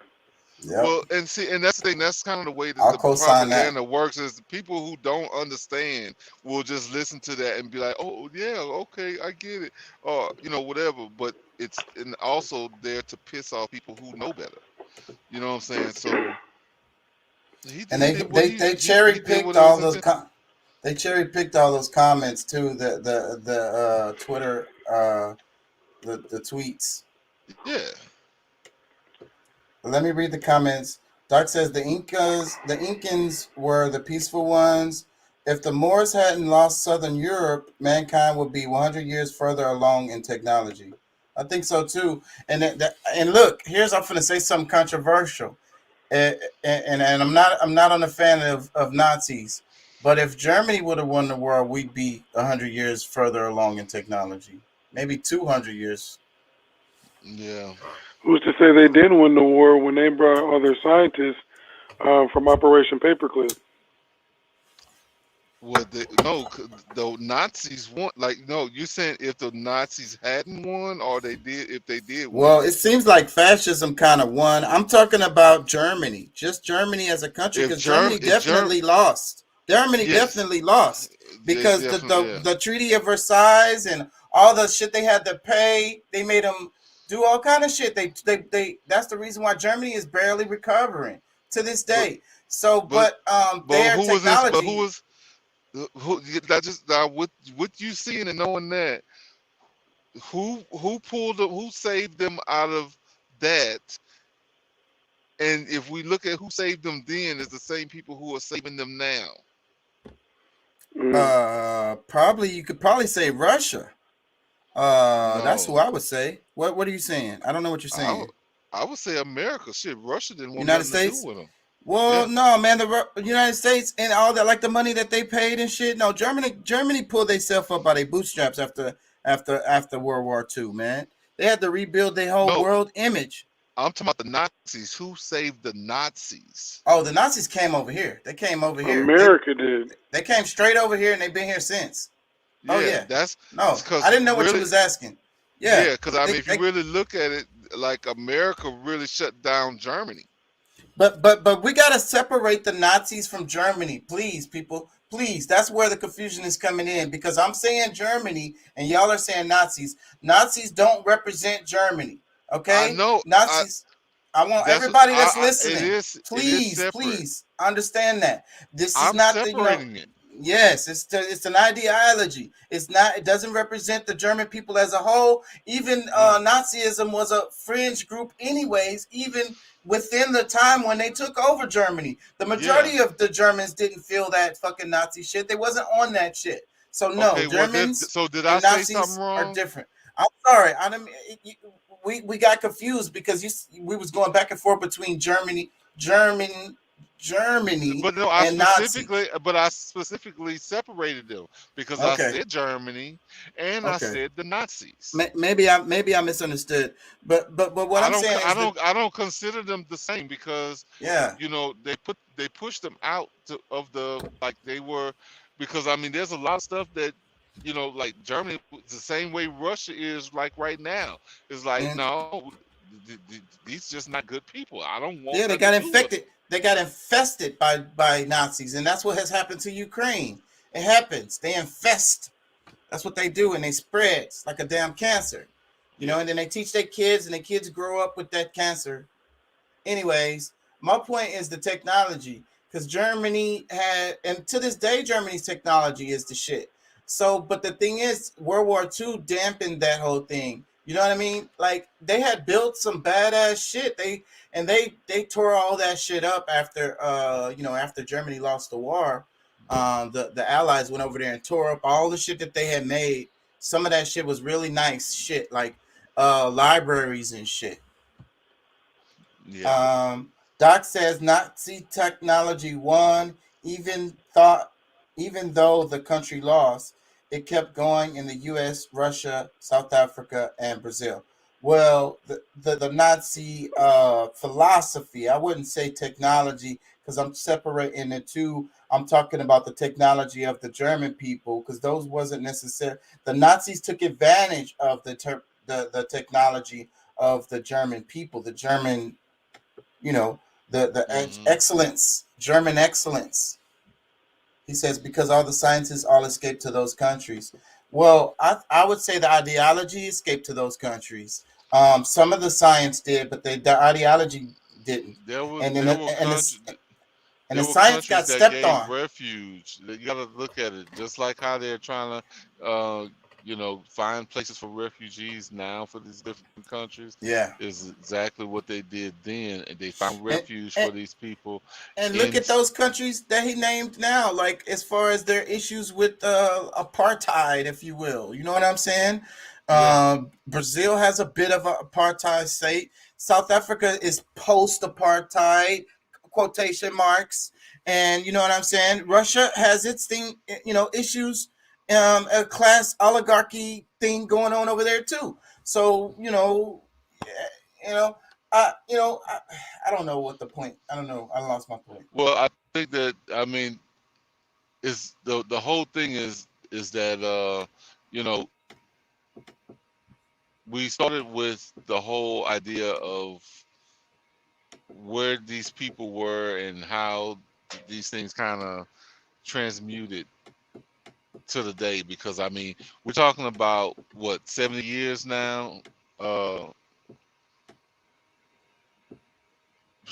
probably almost 80 years since a lot of these things happened, and they just rebuilt and they're coming back to really attack mankind once again. And the biggest problem for me is that most people don't see it. The propaganda that comes about, because the stuff that Prince, whatever his name is, got to say. I mean, he seems to be a part of that, just from his statements that he's making. I don't know.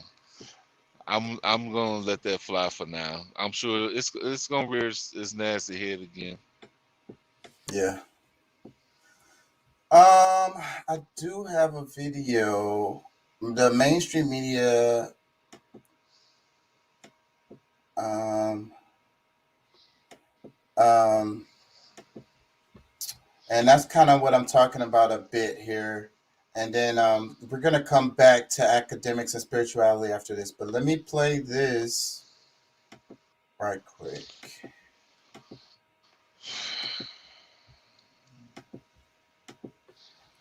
Because I don't know. I hope I didn't play this yesterday, but let me know, y'all, if I played this yesterday, because I meant to play this yesterday because we were talking about the media and shit.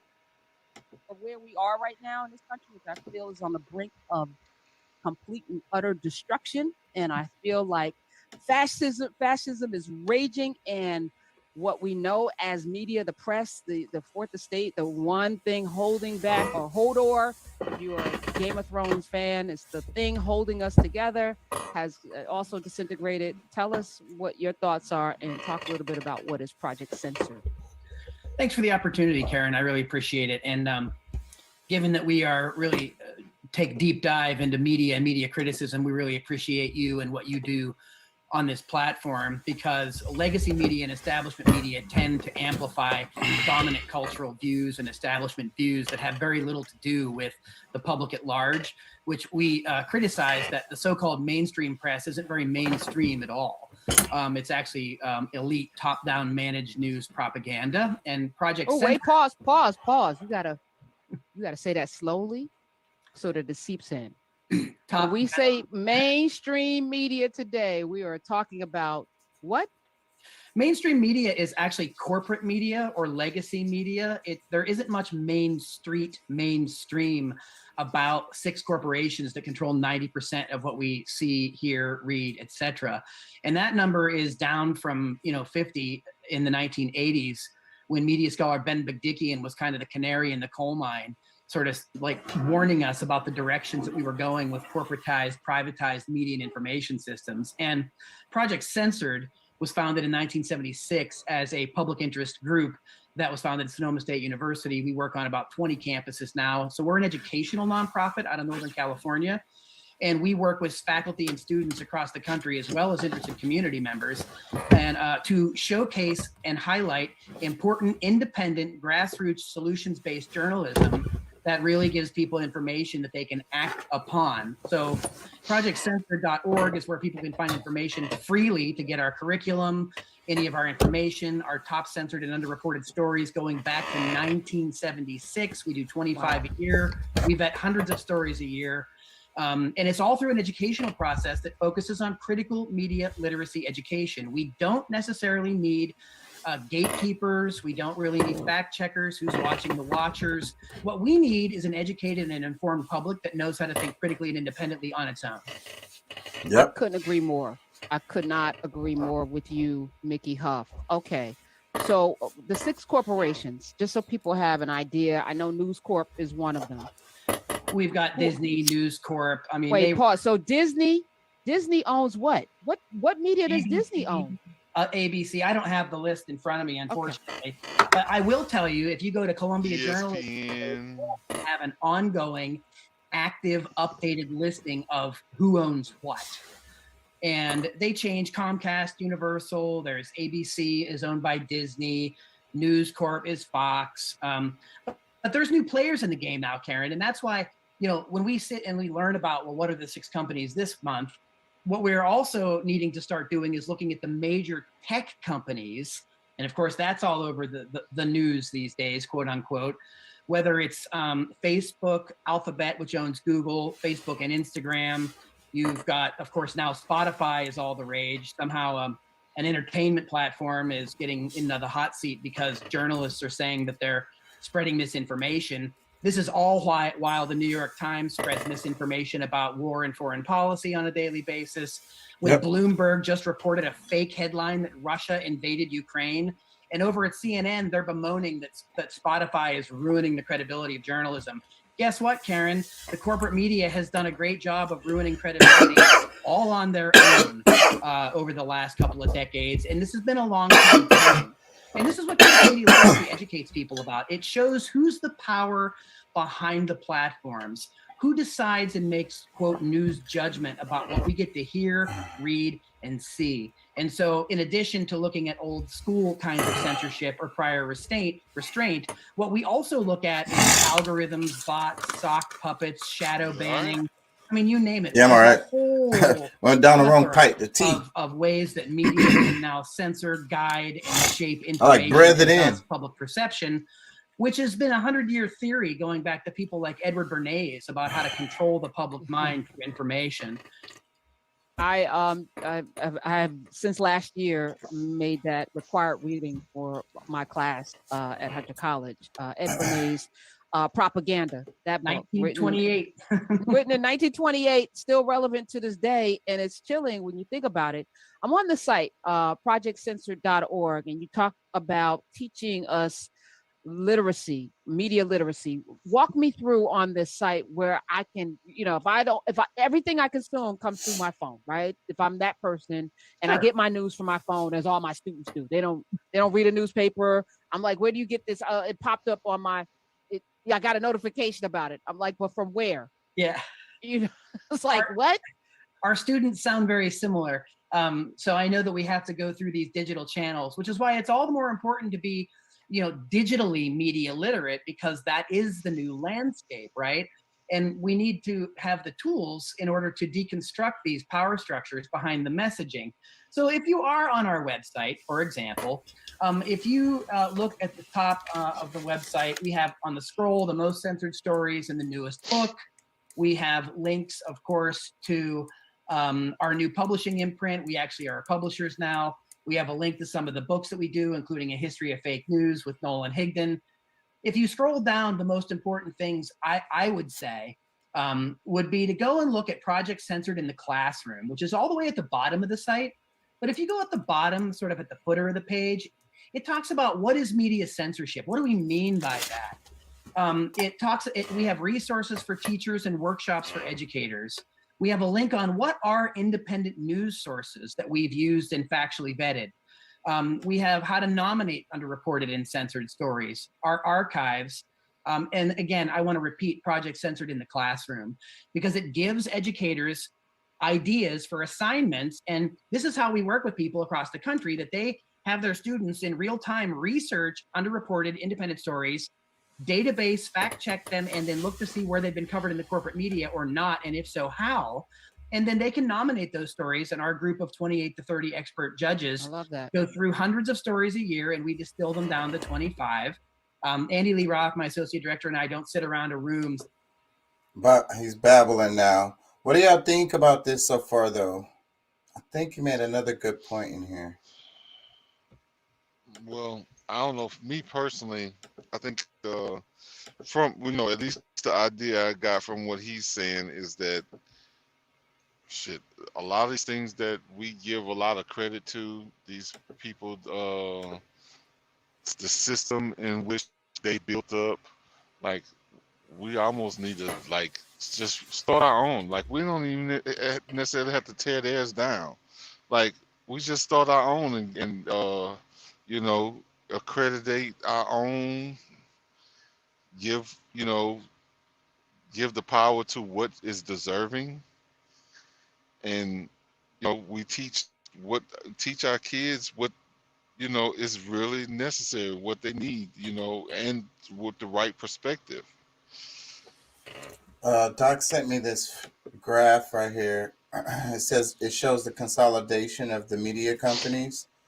And you see in 1983, you had a lot of different companies here. It says in 1983, 90% of American media was owned by 50 companies. So 50 companies. 2011, the same 90% is controlled by 6 companies. And then shows the companies here: GE, News Corp, Disney, Viacom, Time Warner, and CBS. So in the video, they was asking what Disney owned, and they own ABC, ESPN, Pixar, Miramax, and Marvel Studios. Like, that's a big, huge chunk.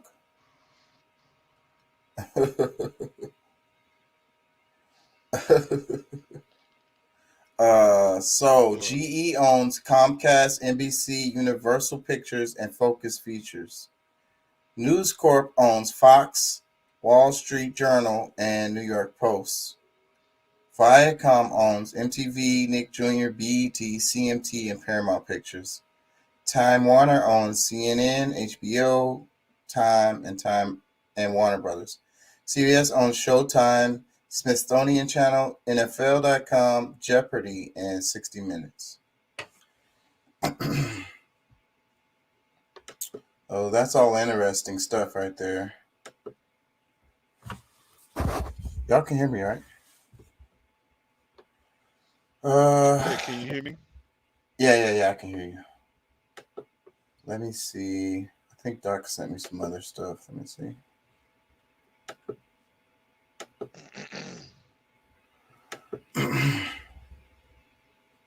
What does that show? It shows how the companies went, the current Disney empire.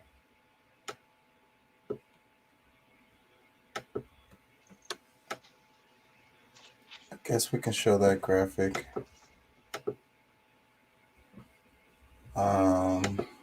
Let me share this.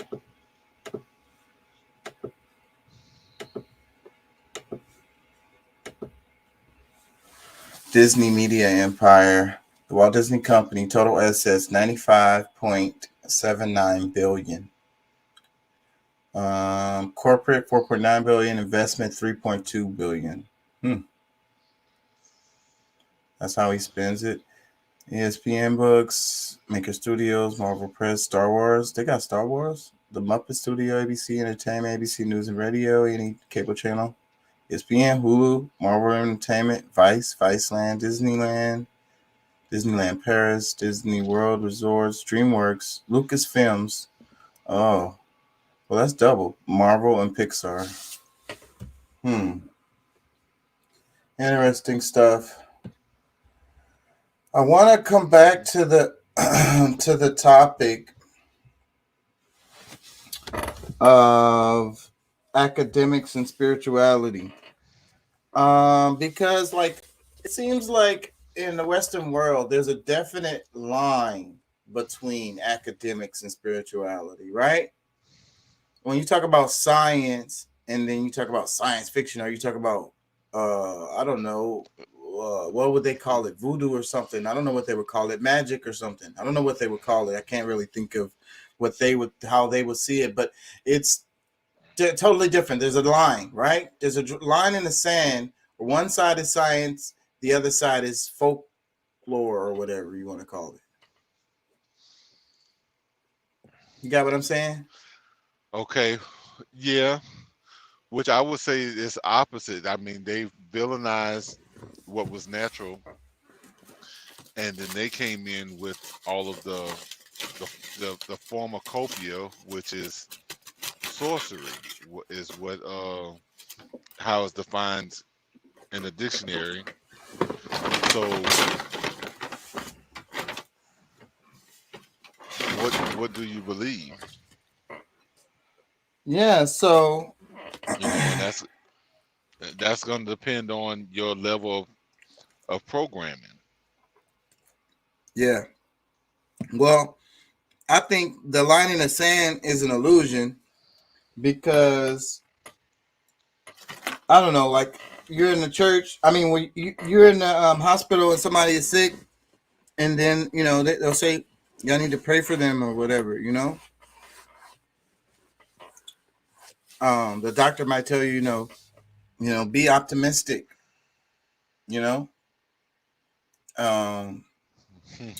Because that can help. Because that can help their family members make it through. Just their optimism.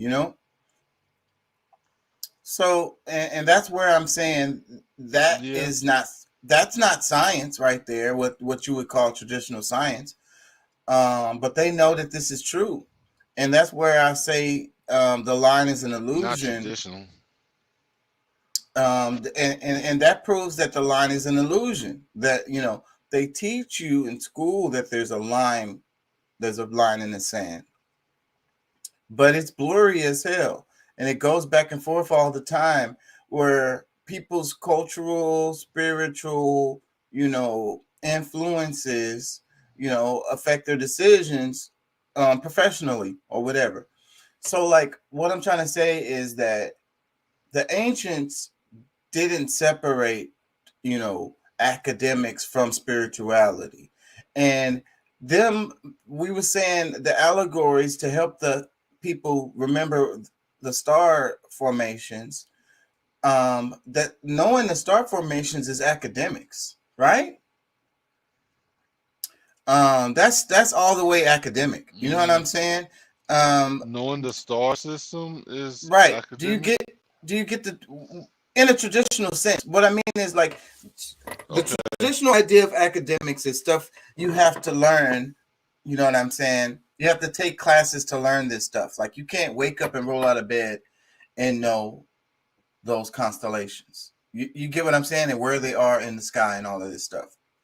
You have to learn it. So that's where the idea of that's what academics is supposed to mean. You know what I'm saying? Scholarship. You know what I'm saying? It means that you've spent time studying something. Okay?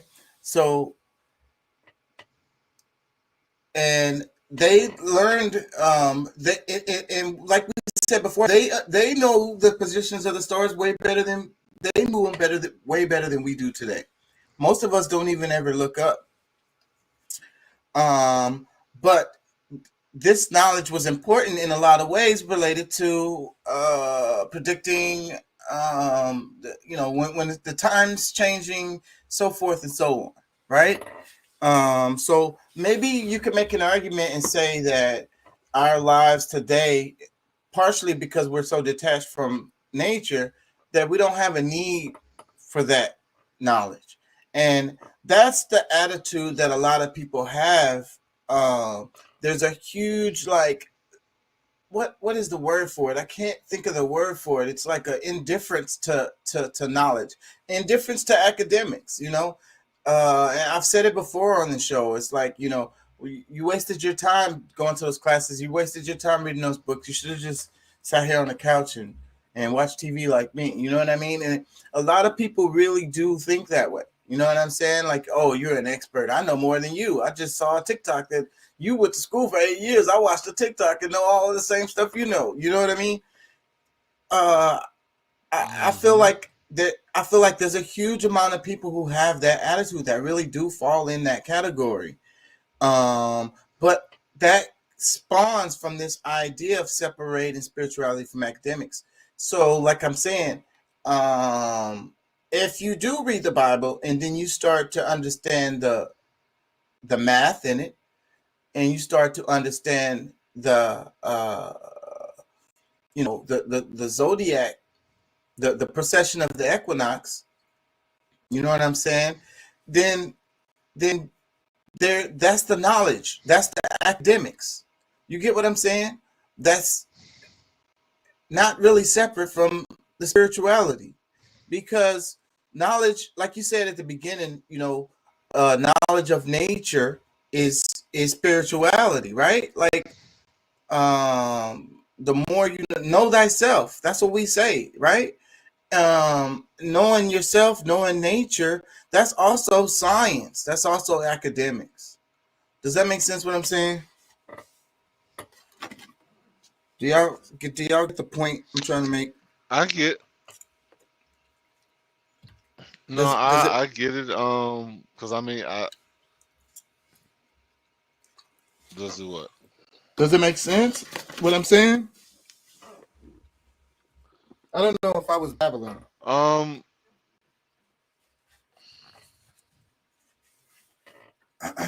I got a lot of it. I don't know if I can say all of it, but I do believe that, you know, some of the subjects are going to run on both sides. You know, one is mostly just like, because as far as you're talking about academia, I mean, it's been so split up that you can't really identify it, the spiritual parts of it anymore, because a lot of it's been taken out. But your main point on it is what? My main point is that we have to bring academics back to spirituality, or bring spirituality back to academics. Like, we need to understand that, like, how, like, teaching children etiquette as far as how they behave and how they're balanced with the planet, they're balanced with nature, they're balanced with each other. And the importance of that in academics. Like, we don't teach stuff like that in school at all, you know, not here in the States. You know, it all needs to be tied in together. You know what I'm saying? And then people will understand things a lot better, because like the fish, like the symbol of the the people, the Christian fish, and then they don't realize what it even stands for. You know what I'm saying? You ask them what it stands for, and you're gonna get all these different answers. You know what I'm saying? But it's Pisces. It's the constellation.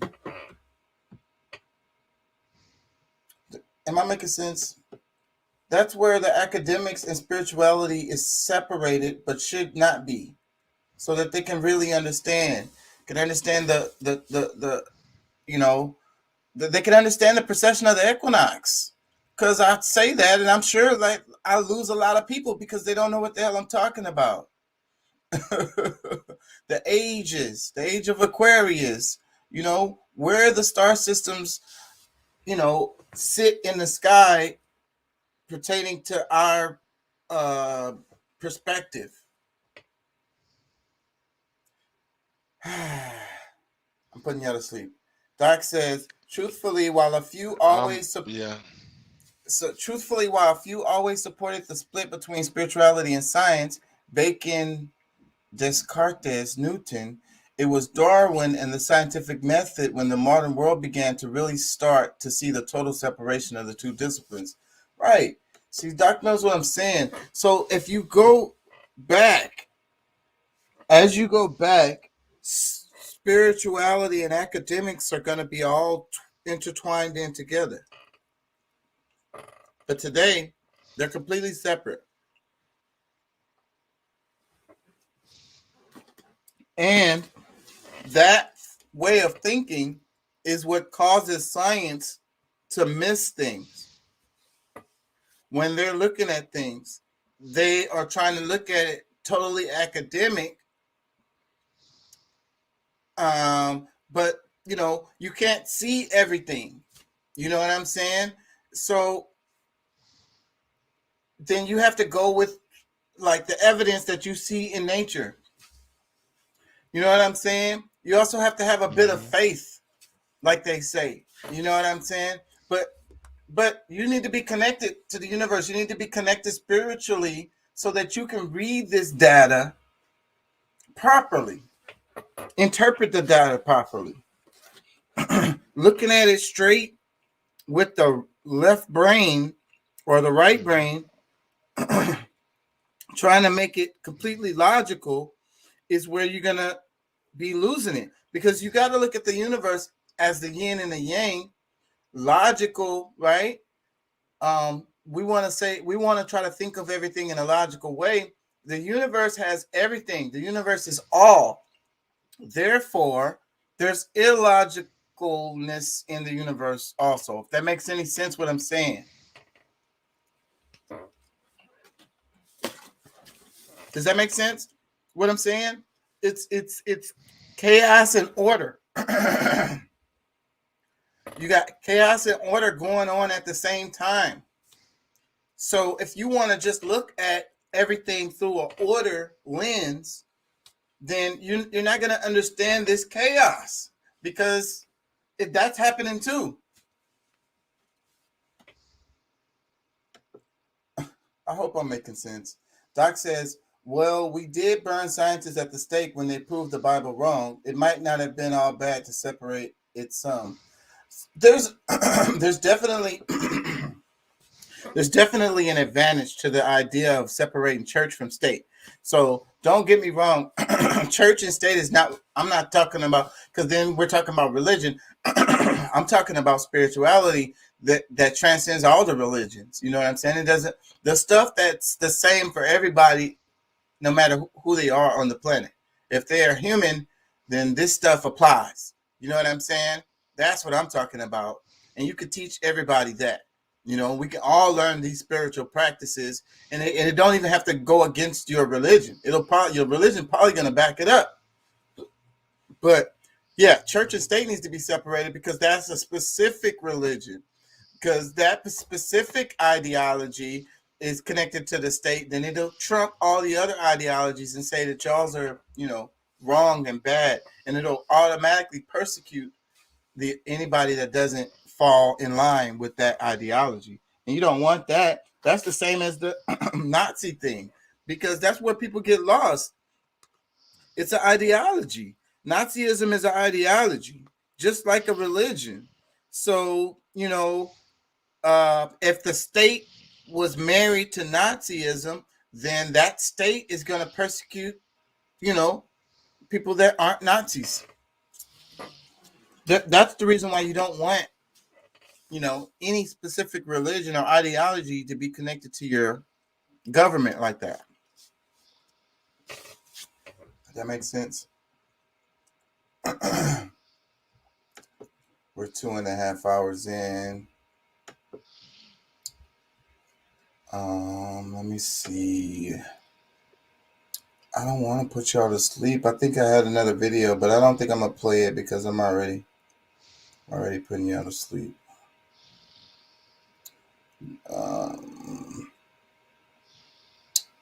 Joe Biden's weak talk on gas prices. I guess I could play a little bit of that. Timmy.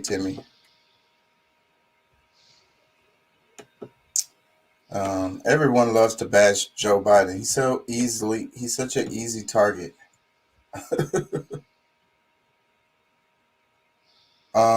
He said, the very act of creation was God imposing his will to create order from chaos. But the chaos still exists. The chaos didn't go away. It's still there. Order exists only within chaos. Order can't exist without chaos.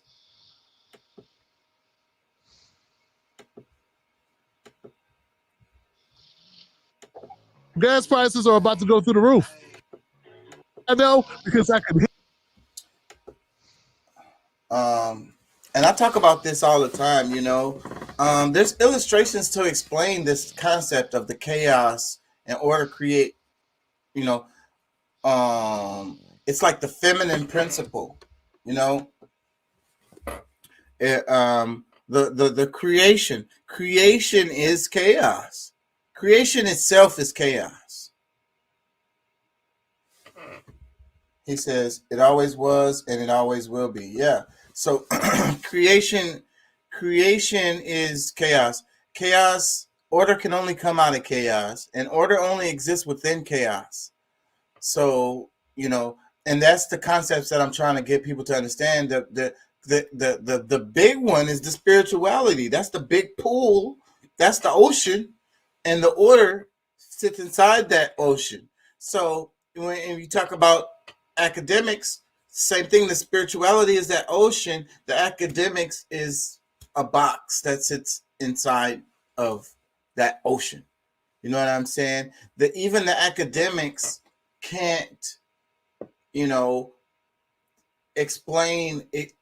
It'll never be able to explain this chaos. It'll never be able to understand that. It'll never be able to come out further than whatever the, you know, limitation of it is. And then you're going to still have this huge chasm of chaos. So that's the way to understand it. It's just like space. Like, look at us. Look at the Earth. We're floating through chaos right now. There's asteroids and comets and other planets. You got sun, stars. You got suns exploding and being born. You know, it's chaos. It's total chaos. It's really a miracle that we get to sit here and seemingly not be affected by it. You know, like if it's like we're on a spaceship that's protecting us from the chaos. Like we're in a bubble. We're literally in like a protective bubble that's protecting us and shielding us and distracting us from the real truth, which is that we are in a state of constant chaos. I hope that cleared that up. Here. And I can also see it's up above $5 in Maryland. What's it doing in your neck of the woods, Johnson? That's so good, huh? She cute, but she need a bus transfer because it is too much money for gas. Biden gave a speech today telling folks, come on, man, we're going to have to buckle up. We're going to have to pull our belts a little bit tighter. Come on, it's about democracy. It's about Putin, man. Oh, Putin. Today, I'm announcing the United States is targeting the main artery of Russia's economy. We're banning all imports of Russian oil and gas and energy. It's already hurting American families at the gas pump. Since Putin began his military buildup on Ukrainian borders, just since then, the price of the gas at the pump in America went up 75 cents. And with this action, it's going to go up further. I'm going to do everything I can to minimize Putin's price hike here at home. In coordination with our partners, we've already announced that we're releasing 60 million barrels of oil from our joint oil reserves. Say this, to the oil and gas companies and to the finance firms that back them. We understand Putin's war against the people of Ukraine is causing prices to rise. We get that. That's self-evident. But, it's no excuse to exercise excessive price increases or padding profits or any kind of effort to exploit this situation or American consumers, exploit them. Russia's aggression is costing us all. This guy's talking about us getting gouged at the gas pump, and he's like talking like this is not a big deal. He's talking like he's just reading it. He's not, it's nothing. It's nothing. This ain't the Joe Biden that was at the State of the Union talking about how he's going to stick it to Putin for Ukraine. Along with our allies, we are right now enforcing powerful economic sanctions. We're cutting off Russia's largest banks in the international financial system, preventing Russia's central bank from defending the Russian ruble. We were talking about the power of Ukraine, the courageous Ukrainians. Sounded like he had a lot of fire in his belly. Not so much fire, but he's talking about what he's going to do to retailers if they price gouges. To the oil and gas companies and to the finance firms that back them. We understand Putin's war against the people of Ukraine is causing prices to rise. We get that. That's self-evident. But it's no excuse to exercise excessive price increases or padding profits or any kind of effort to exploit this situation or American consumers. Yeah, I don't get a sense of like seriousness. I don't feel reassured. Got no tingles going down my spine. You know what I'm saying? I'm not choked up. I don't feel like this guy's going to fight for me. I'll tell you, man. When we had a real black president, fuck it, I'll take a real white president. These guys ain't white. These guys are rich. Nah, poor white motherfucker. They get mad like the type of mad I'm used to. I wish one of you goddamn would raise the prices up on the goddamn gallon of gas just to pad your damn pockets. I'll stick my foot up off your ass. You'll be spitting and shitting shoe shine pinola for the next 2 weeks. Or you'll be shitting shoe leather. Hey, give me that guy. I'll take that guy, Johnson. I'll take him. Give me him. It's not just racist class too, because it sounds like he's talking about somebody who left the fucking milk on the counter. Somebody didn't use a coaster for their overpriced drink. He doesn't sound like a guy really pissed off, like there's people gouging Americans. Artificially inflating prices in order to stick it to us. He doesn't sound like a guy pissed off about that. Oh no, man. You track mud on the floor, man. Oh man, damn, Johnson. Oh, okay, don't worry about it. It's all right. It's got a little mud there, it's okay. A little bit of mud, it's no big deal. It's a little muddy. Sometimes muddy waters. Just play music. I like music. Music's good. Listen to it on the radio. Crank up the radio. Get it going. I like the tune. Got my hairy legs. Gas prices are going up, Joe Biden, and they may be the downfall of Joe Biden, folks. That may be the end of Joe Biden. I'm trying to tell you, stuff like this is what gets you kicked out of office. The price of gas goes up, your numbers are going down. And believe it, Biden's numbers are going down, Johnson. He was just at just south of 40%. Now he's up a little bit. He got a little bit of bump from his State of the Union address. I don't know why. What did he say at the State of the Union besides fund the police? I guess that made his numbers go up because that's really who the Democratic Party is. That's why I don't support parties. Biden's numbers not looking so good. His handling of Ukraine, only 36%, 55% disapprove. He did get a little bit of a bump coming out of the State of the Union address. Will that continue? Will it continue with the gas prices going up? Only time will tell, Johnson, but I'm going to go with no, because the longer gas prices are high, the more people are hurting at home. And if people are hurting, they will quickly forget why it's so important that we all suffer. And when they say we all suffer, they really don't mean we all suffer. Just like the video I played yesterday, where he's like, "Oh, well, I drive a Tesla." You know what I'm saying? He's like, "Oh, we gotta struggle a little bit. We gotta, you know, buckle up a little bit. You know, we gotta have to put forth a little bit of, spend a little bit more. You know." But you drive a Tesla, bitch. You're not spending no more on gas. And them damn politicians live in Washington, D.C. They probably don't, none of them drive, probably. The gas prices probably don't affect them at all.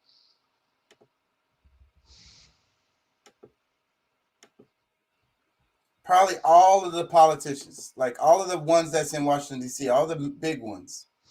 The gas, the price of gas don't affect them.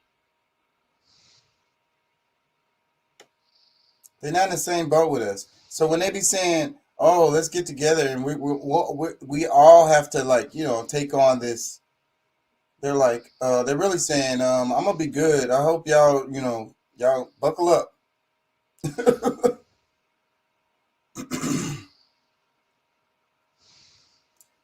Yep, buckle up, and then they like to blame scapegoats. So they're like, "Oh, it's the corporations. They're padding their pockets. Look at them." So then what are we supposed to do as the American people, as the United States citizens? Like, we're supposed to what are we supposed to do about it? Y'all just pointing fingers? Y'all the people that we that's supposed to represent us. That's why we voted for y'all, right? To represent for us, represent our interests. And you talk about, "Oh, well, they doing that." Well, do something about it.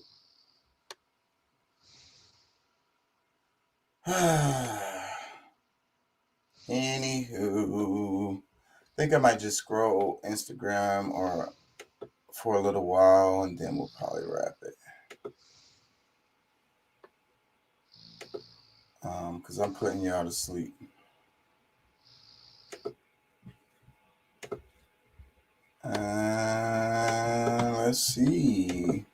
Let's see what pops up. The randomness of the universe. I'm gonna read comments right now. I just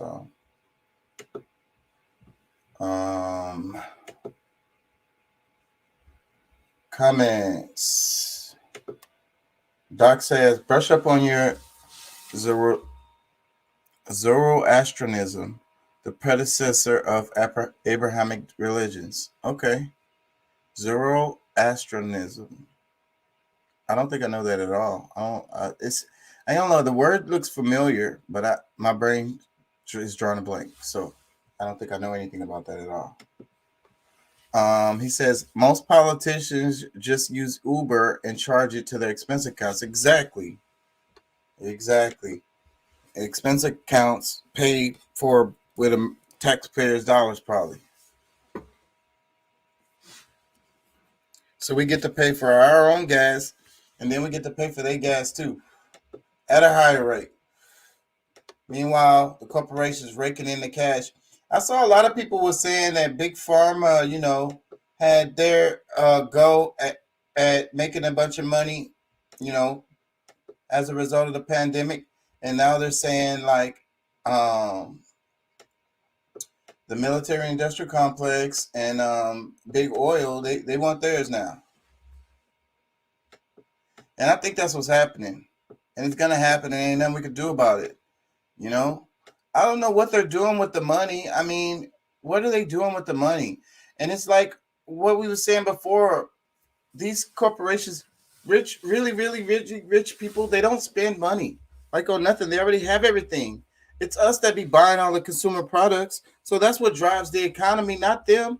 So when that money goes into their bank, it just sits there, and that's just less money in circulation, less currency. What are they doing with the money? Are they planning to fucking? Are they building bunkers? Are they planning to fucking leave the planet? What the fuck is the point? How much is enough? How much money is enough, y'all? How much is enough?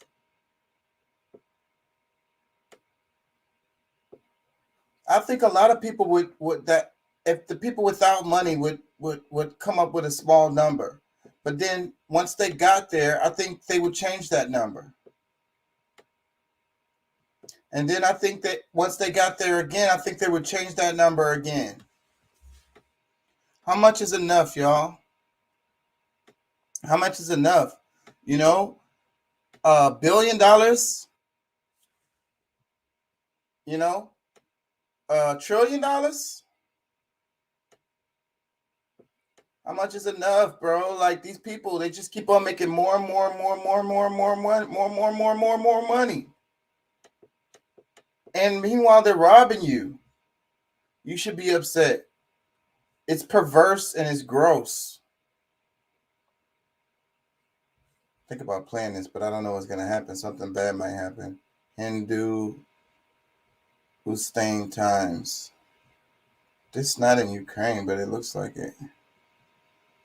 Where is this? Oh, it is Ukraine. In Ukrainian couple won appreciation online when a video went viral in which they chased away Russian soldiers trying to trespass onto their property. The soldiers looked to be heavily armed. The whole incident was captured by CCTV and shared online. See, this is this actually goes against the narrative because okay, so Ukrainian couple won appreciation online when a video went viral which showed they chased away Russian soldiers who were trying to trespass on their property. This shows the softness of the Russian army right here, and not in a soft way as far as like being weak, as far as these people aren't enemies. And the news is trying to paint Russia as like bombing kids and churches and stuff like that. And they're also saying that, oh, they're weak. They didn't know they're getting overwhelmed and stuff like that. But I played a video just the other day. This is the whole Russian strategy.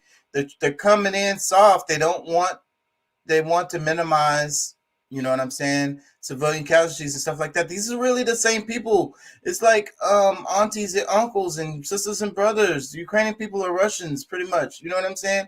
So they are, you know, they're doing what they got. They need to do, but they don't want to hurt. Like this is like that could easily have been their own grandpa or grandma. So that's why they, you know, and that's what people don't understand. But the media is trying to say Russia is just horrible, you know. And so, but this video right here shows that that's not the case. Otherwise, what? They would have popped these old people.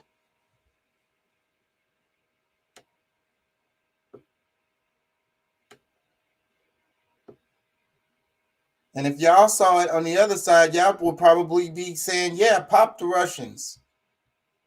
So the media is telling you that one life that it has more value than another, and that you should support the death of some people and not the others.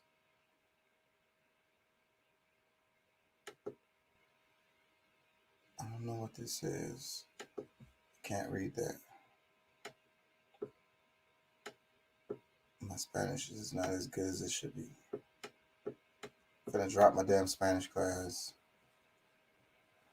I'm gonna get this damn fucking degree, bro. To choose between Russia and Ukraine. That is my view.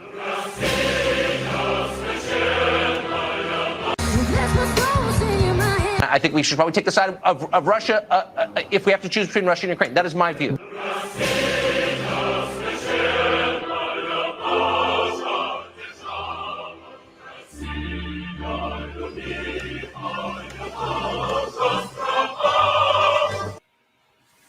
Music is annoying, but this is a list of people who have voted against sending money to Ukraine. Ted Cruz,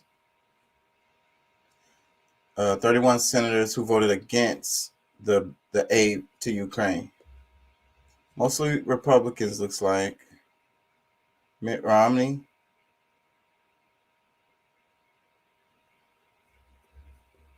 Tim Scott.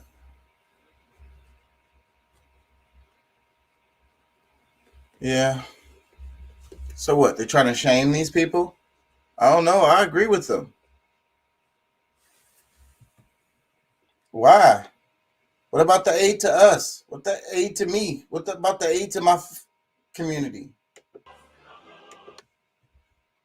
Fuck out of here, man. I'm sorry. That's my stand on that. Too expensive. They kill all the birds. They ruin your landscapes. And by the way, they last a period of 10 years. And by the time they start rusting and rotting all over the place, nobody ever takes them down. They just go onto the next piece of prairie or land and destroy that. I can't play that. I might get in trouble.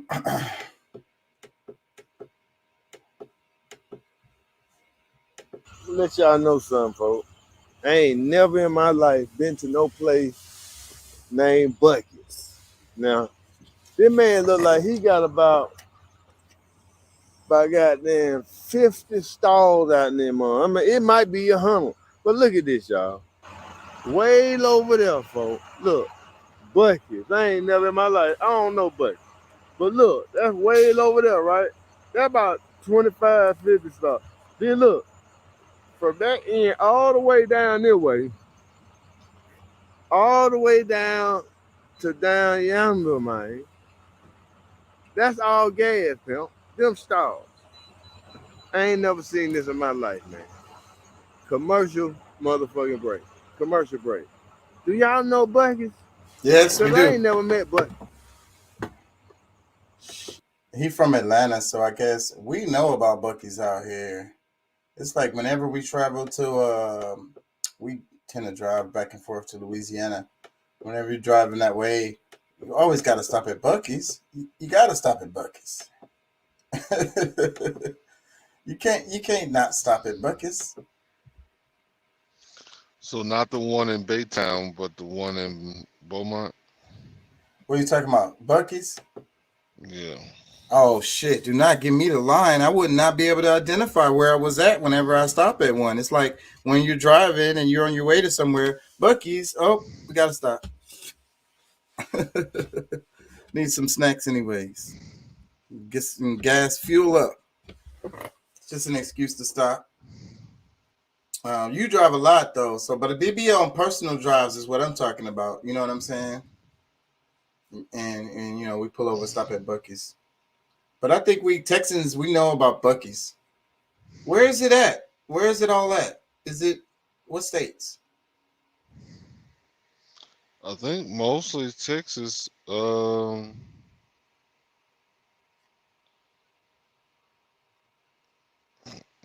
There's very few of them all together.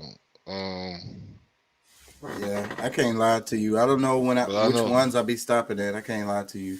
I know we be driving to like all the way through Louisiana, like going to Slidell or whatever. So no telling. No telling which one it was. So, but they don't have Buc-ee's. Do they have Buc-ee's in Louisiana? It's only in Texas.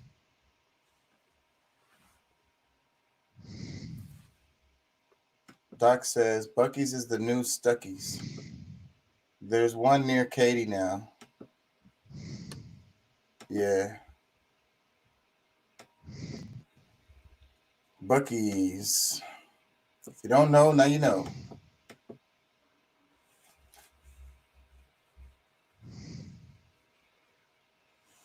He says, this dude is kind of funny. Nino Brown. He said, Firestick took over cable. Uber took over taxis. Hoes took over happy homes. Dudes took over tight jeans, finger polish, and handbags. That's pretty freaking funny, man.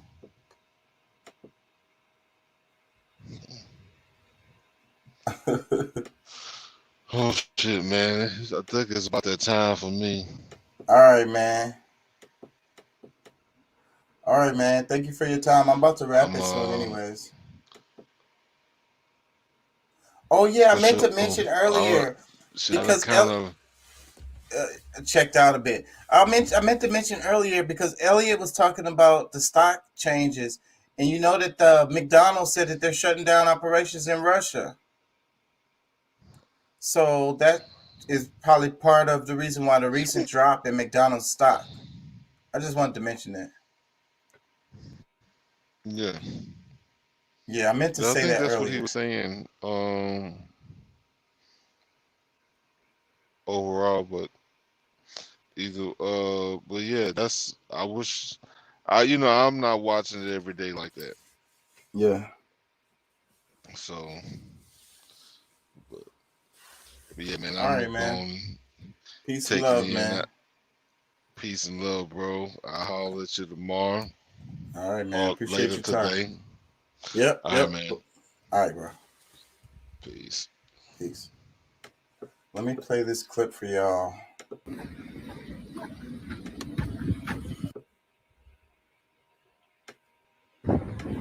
It says Russians line up for final orders at McDonald's in Sergeyt, Russia. Fast food chain is one of the latest businesses to stop operations in the country. That sucks. The company said it will temporarily suspend business in Russia over what it calls the needless human suffering unfolding in Ukraine. It's probably good for them. Shit. McDonald's killing niggas anyways. Y'all don't need that shit. Y'all go eat some good food.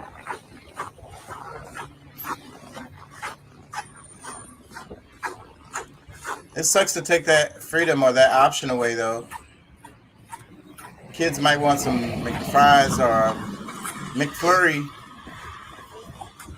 Usually that's how I end up at McDonald's. Kids want something like that. Those ice cream, it's like $1.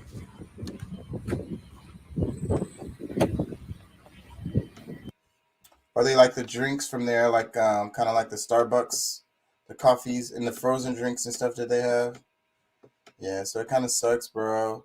I don't agree with it. I don't agree with these decisions or these moves. But it probably work out better for Russia in the long run.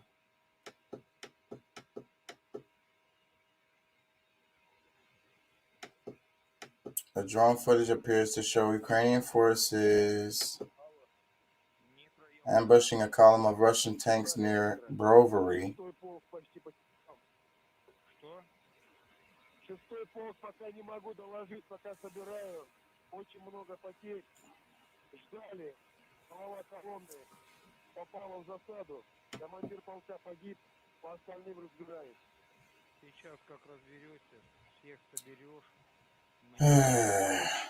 Never know. But whatever's happening is bad. Whenever you got tanks rolling around and unloading, whatever the case, that's not a good situation. And that's fucked up. And it's probably young men, young innocent men getting sent out there to risk their lives for other people's bullshit. It says a bill in Missouri makes it illegal to get an abortion if the patient has an ectopic pregnancy. Facts about ectopic pregnancies. They're not viable, full stop. They are the one cause of death for first trimester patients. The number one cause of death, I guess, what they meant to say. Why would they put that clip with this clip? That doesn't make any sense, you guys. You're just random. I thought you had a good something going, but apparently you just want to randomly post random shit. It says Biden reportedly bans U.S. imports of Russian vodka, diamonds, and seafood. Nigga. So those bottles of vodka are gonna be worth more money now. So y'all go buy up all the Russian vodka right now, and put it in your cupboard, and wait a little while. That'll be worth some money. Doc says from the website, Buc-ee's is a chain of country stores and gas stations with locations in Texas, Alabama, Georgia, and Florida. I figured it went throughout the South. Additional locations are currently under development in Colorado. They're moving up north. Kentucky, Mississippi, Missouri, Tennessee, and South Carolina. They're growing. I like Buc-ee's, I ain't gonna lie. McD's stock is still above the pre-beer virus price. Really? That's interesting. So did it dip already as a result of this? Because if it hasn't, it's definitely going to. But if it has already, that might be it. It might just weather the storm. McDonald's is strong. Them niggas is the race to the bottom. All the other companies are trying to be like McDonald's. And it sucks because McDonald's is like the epitome of the worst things. Illegally and planning to commit crimes. This was after he fled Nigeria when authorities carried out a deadly raid at his Ibadan residence. They love to talk about corrupt Sunday Iboho African was leaders. released from detention on the 7th of March 2022. In 2021, he was arrested in Benin for entering the country illegally and planning to commit crimes. This was after he fled Nigeria when authorities carried out a deadly raid at his Ibadan residence and accused him of stockpiling weapons and inciting A deadly raid at his residence? Does that mean they killed some of his family?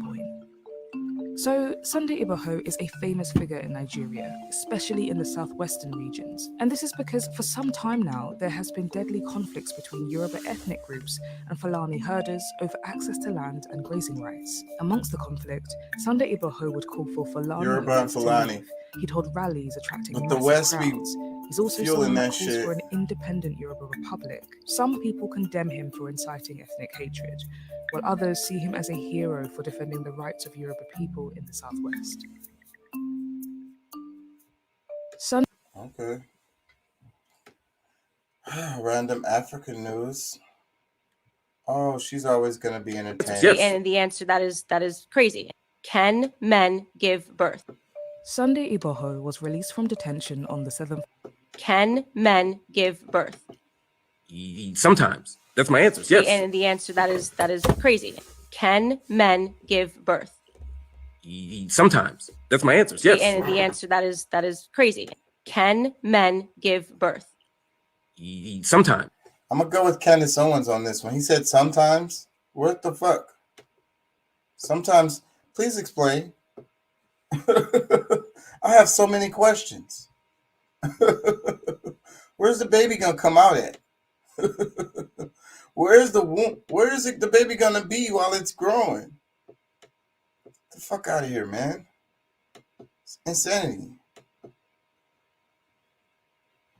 Billion was transferred from Nigerian government-owned bank account to Fani Coyote Anti-Graft Agency, EFCC. I guess that's what they're talking about.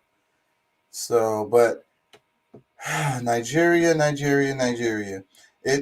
They're like a little United States.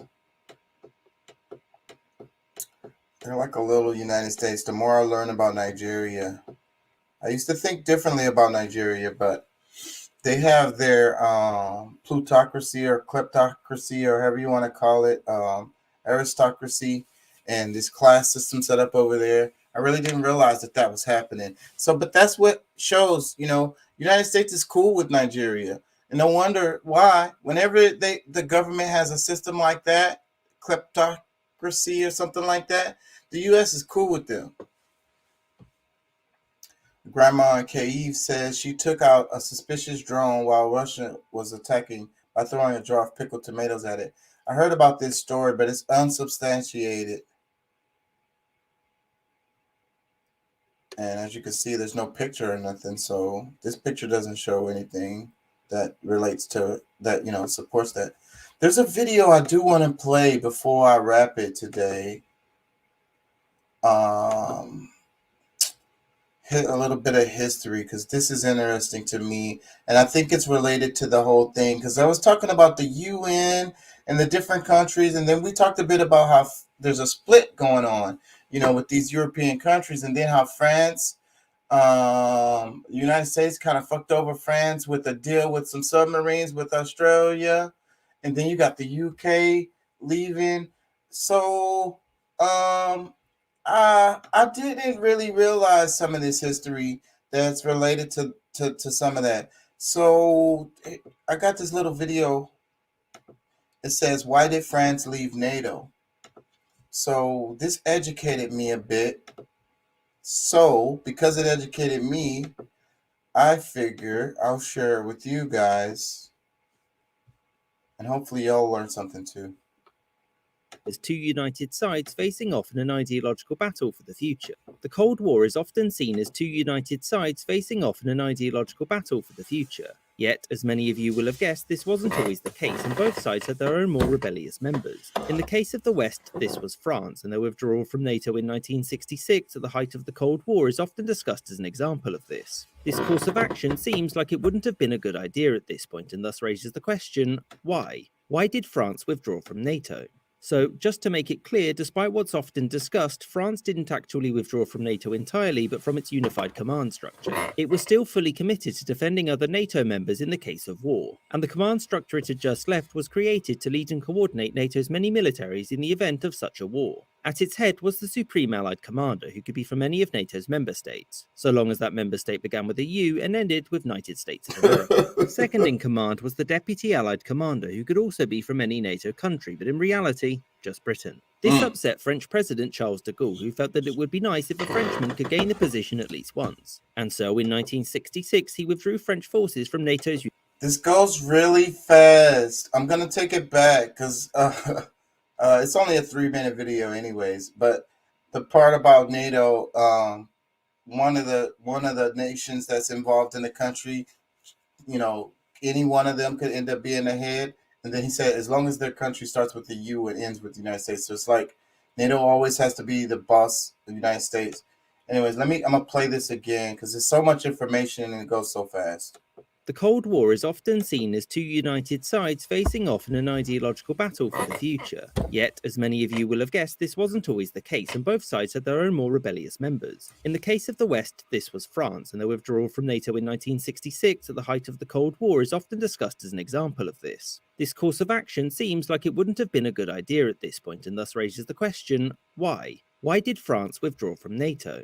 So, just to make it clear, despite what's often discussed, France didn't actually withdraw from NATO entirely, but from its unified command structure. It was still fully committed to defending other NATO members in the case of war, and the command structure it had just left was created to lead and coordinate NATO's many militaries in the event of such a war. At its head was the Supreme Allied Commander, who could be from any of NATO's member states, so long as that member state began with a U and ended with United States of America. Second in command was the Deputy Allied Commander, who could also be from any NATO country, but in reality, just Britain. This upset French President Charles de Gaulle, who felt that it would be nice if a Frenchman could gain the position at least once. And so in 1966, he withdrew French forces from NATO's unified command structure. This wasn't just done for the sake of pride, but because de Gaulle wanted to ensure French strategic independence. He and many in the military were concerned that France would become reliant on NATO for operational planning and thus would no longer be self-reliant. For France's budding nuclear arsenal, this meant zero collaboration in terms of joint nuclear strategy with Britain and America. And in terms of conventional forces, France's leadership wanted the French army to be totally independent in terms of tactics, procurement and policy. There were also concerns about placing French troops under the command of non-French leaders and how they would be used.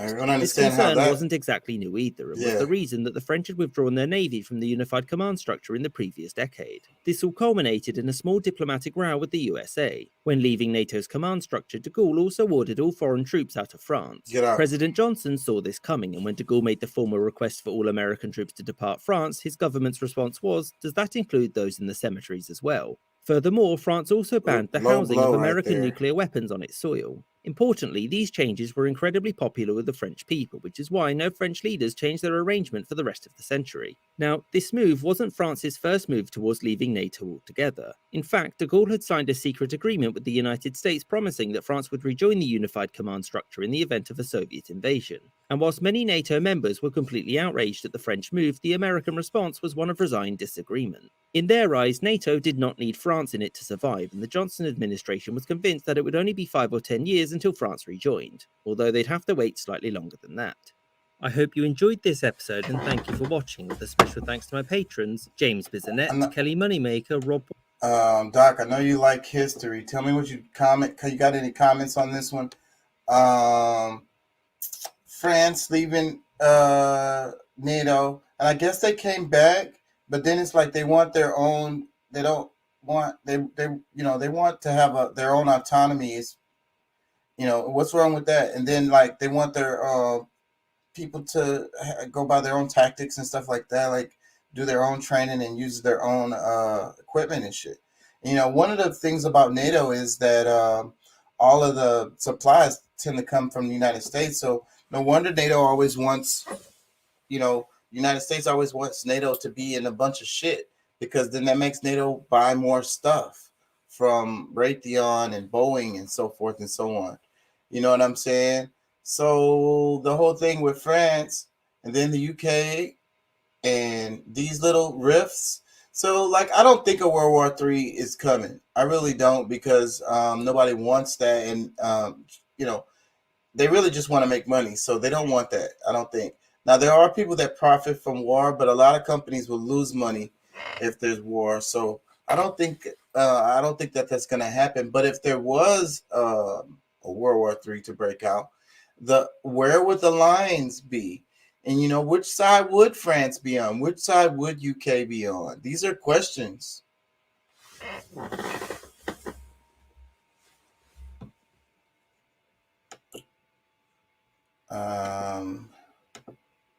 Anyways, I feel like I'm putting y'all to sleep. And my screen is taking a long time. The real indigenous Black Prophet Muhammad. What the hell is that? I played that. Maps. The map's been lying to us forever. I think everybody knows that. Russian invasion causes Facebook rule change. Hold on. I don't think I watched this. The invasion calls for the death.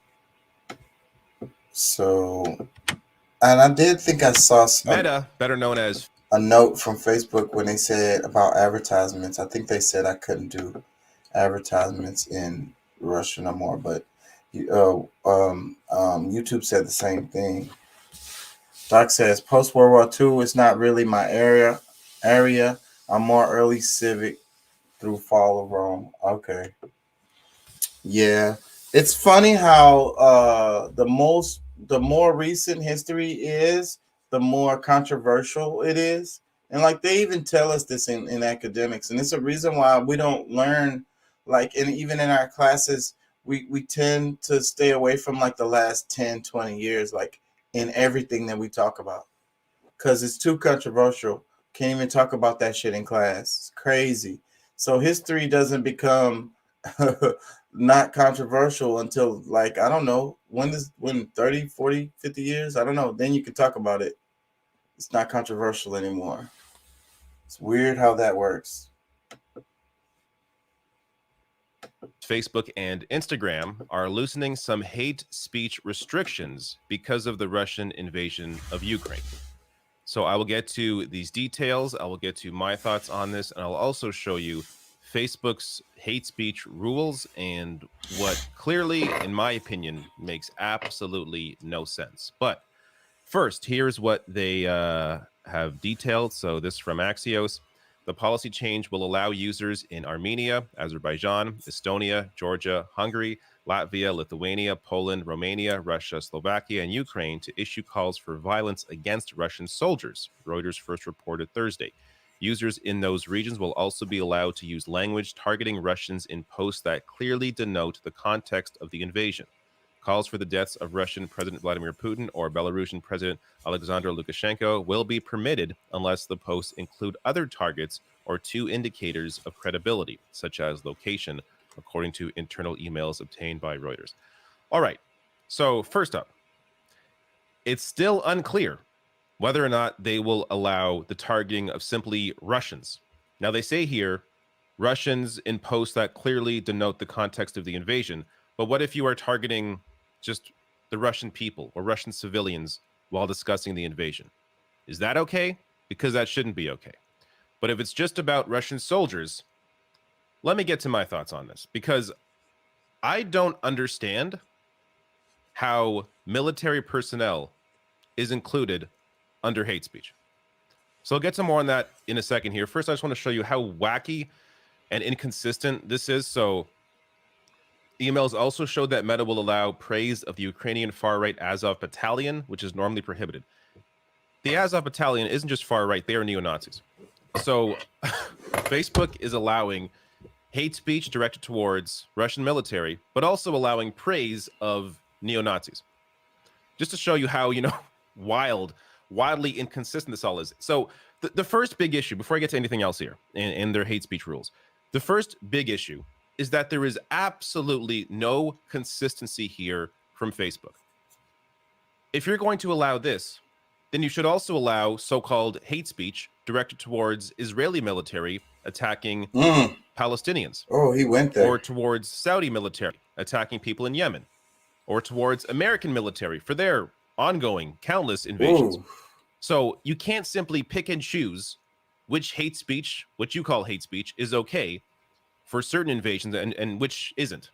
So that's the first issue here. And also just to point out, the ongoing hypocrisy on that point. This is one example, but there's countless examples like this, where Mohammed here, who's a well-known figure on Twitter, tweeted out, "I got banned for hate speech on Facebook in 2016 for calling Israel an apartheid state." That's absurd. Which, it is now clear, if it wasn't already clear back then, but it was, but it's now more publicly clear that, yes, Israel is committing apartheid against Palestinians. Amnesty International came out recently with that statement. Human Rights Watch came out with that statement. B'Tselem, an Israel-based human rights organization, also is saying that Israel is committing apartheid against Palestinians. So this is now a well-known fact. But just to show you, the inconsistency here on Facebook's part. But the other main issue: how the hell is the military included under hate speech? I get, the national part of it. Oh, they're Russian military, so I guess that means it's hate speech because you're targeting Russians. But you're not targeting Russians. You're targeting an invading force.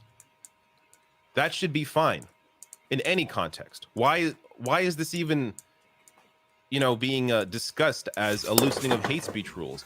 The military should never have been included under hate speech rules. But so I'm going to show you two things here. I'm going to show you Facebook's hate speech rules, which, as I show you, are partially ridiculous. And then I'll show you Canada's hate speech laws, which are very clear and I'd say make a lot more sense. But so Facebook here on their page, they write, "We define hate speech as a direct attack against people rather than concepts or institutions on the basis of what we call protected characteristics: race, ethnicity, national origin, disability, religious affiliation, caste, sexual orientation, sex, gender identity, and serious disease."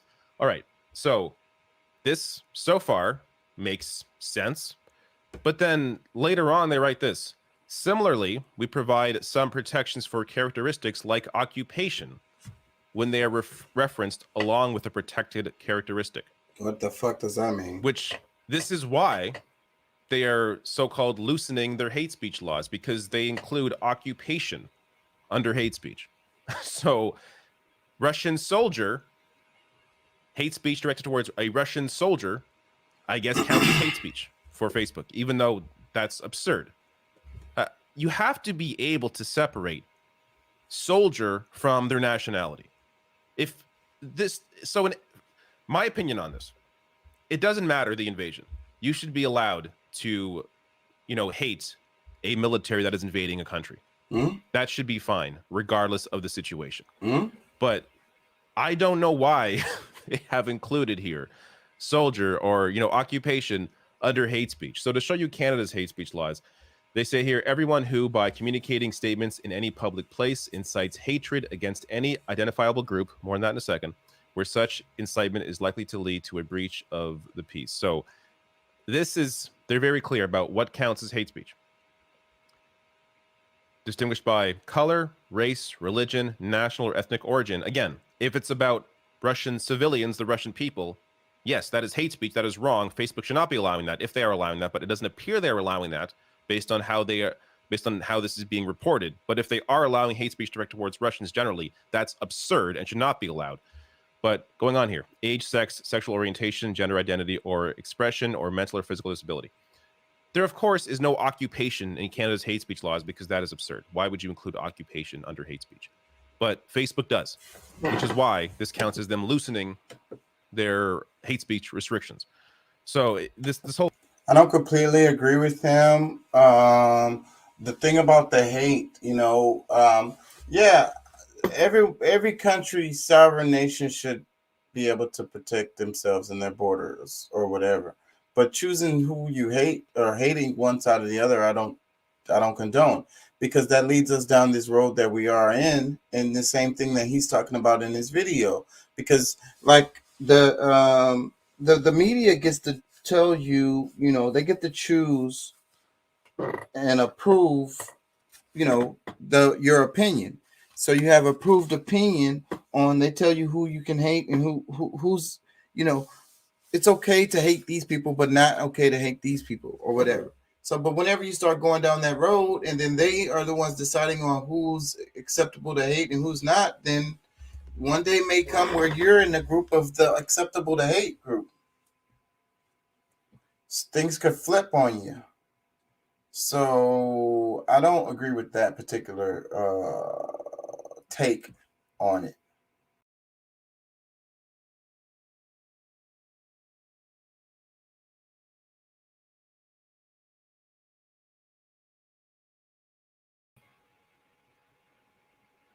I'm bad, y'all.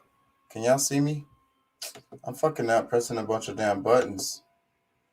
Hope y'all can see me.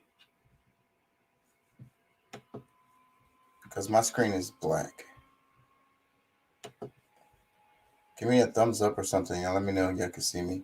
I have one more video I want to play just for fun. Did I play it? Did I even watch it? Okay, here it is.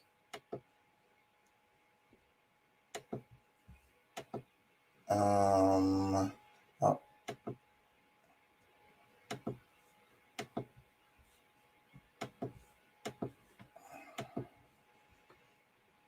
I want to give a shout out to everybody in the chat. Fuck Jay Lethal right now. This is for y'all. First of all, ladies first. So let's give a golden star for all the beautiful ladies in the chat tonight. Fellas, put your favorite emojis for the beautiful, beautiful black absorbed with light women in the chat. Because remember, if you look up the definition for black, it is absorbed with light or void of light. So the women who are here, we are absorbed with light. Give your favorite emoji to the black women in the chat who are absorbed with light, because they need it right now. Think about it. To be a black woman right now and not shaking your ass on some thought shit. Somebody put that in the chat. If you are a black woman right now in the year 2021 of our Lord and you're not shaking your ass on some thought shit, by the way, to my black women, did you know Megan Thee Stallion has her own hot sauce at Popeye's Chicken? I can't make this shit up. I can't even make it up. Oh my God. Wow. I can't even make this shit up. Megan Thee Stallion has her own hot sauce at the fried chicken joint Popeye's Chicken. Tell them niggas why you mad, son. Tell them niggas why you mad, son. Tell them why you mad, son. Tell them why you mad, son. I'm just saying. Hands on my knees, shaking ass on my thought shit. So if you're not doing that, if you don't have your hands on your knees in public, shaking ass on your thought shit, dipping your motherfucking French manicured fried chicken nails. Wait a minute. Forget the fact that Megan Thee Stallion has her own fucking hot sauce at Popeye's Chicken, which is the niggerest shit I've ever heard. Remember, black people and fried chicken, we don't have to go down that road, do we? Do we still have to go down the same fried chicken road? I don't know. But what I'm saying is this.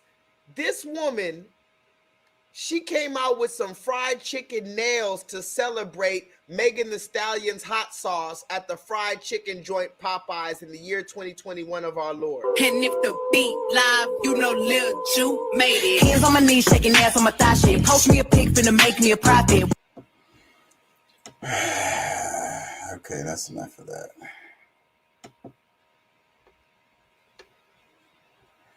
Anyways, what do y'all think about the camera, man? It looks pretty good. Can't seem to get the green screen working properly, really. Looks good, though. The camera looks really good. I'll keep on improving. Keep it on coming. Keeping it going. Hope I don't get in trouble for playing that last video. I probably shouldn't have played that shit. I'm always testing the damn waters, bro. That shit gonna get me. Anyways, y'all. Peace and love. I'm finna wrap it. Till tomorrow. I hope y'all learned something.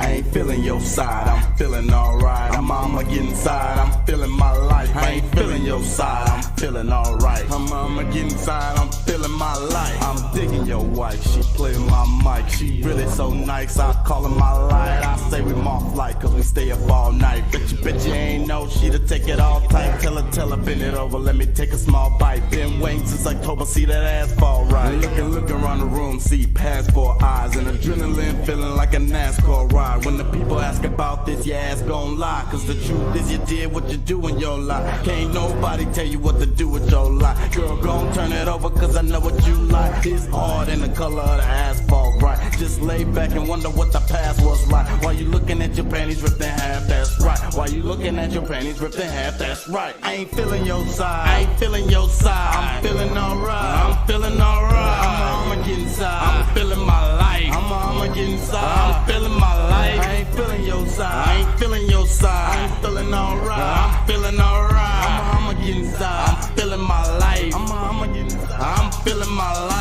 Let me tell you a little something about life.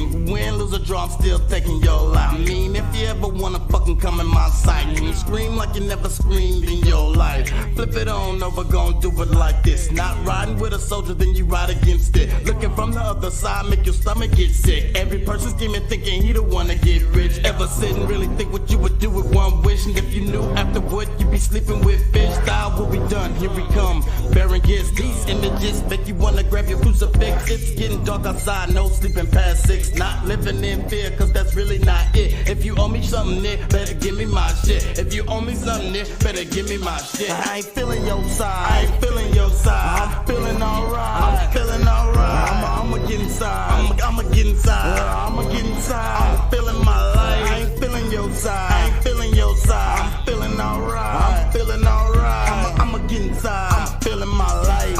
I'ma get inside, I'm feeling my life. Sliding on in, this is it, instant win. If hip hop broke, put on some fix it then. Take real life shit, go ahead and mix it in. Not just streets unless that's where you sleeping in. They hungry out there, that's why we eating in. Honestly, don't even let the church thinking in. Blasphemous if you think I'm speaking sin. Survival is a must for all the creatures in. If you feeling life's tough, then you probably need a fin. Have a sucker, popsicle or something, take it in. Sharp teeth, eat meat, origin involvement. Why the UFC give you more than a grin? Why you take a seat when the foraging begin? Why you gotta creep just horn in the wind? I'ma stop cause I'm just Al Goring with a pen. I'ma stop cause I'm just Al Goring with a pen. I ain't feeling your side, I ain't feeling your side. I'm feeling alright, I'm feeling alright. I'ma get inside, I'm feeling my life. I'ma get inside, I'm feeling my life. I ain't feeling your side, I ain't feeling your side. I'm feeling alright, I'm feeling alright. I'ma get inside, I'm feeling my life. I'ma get inside, I'm feeling my life.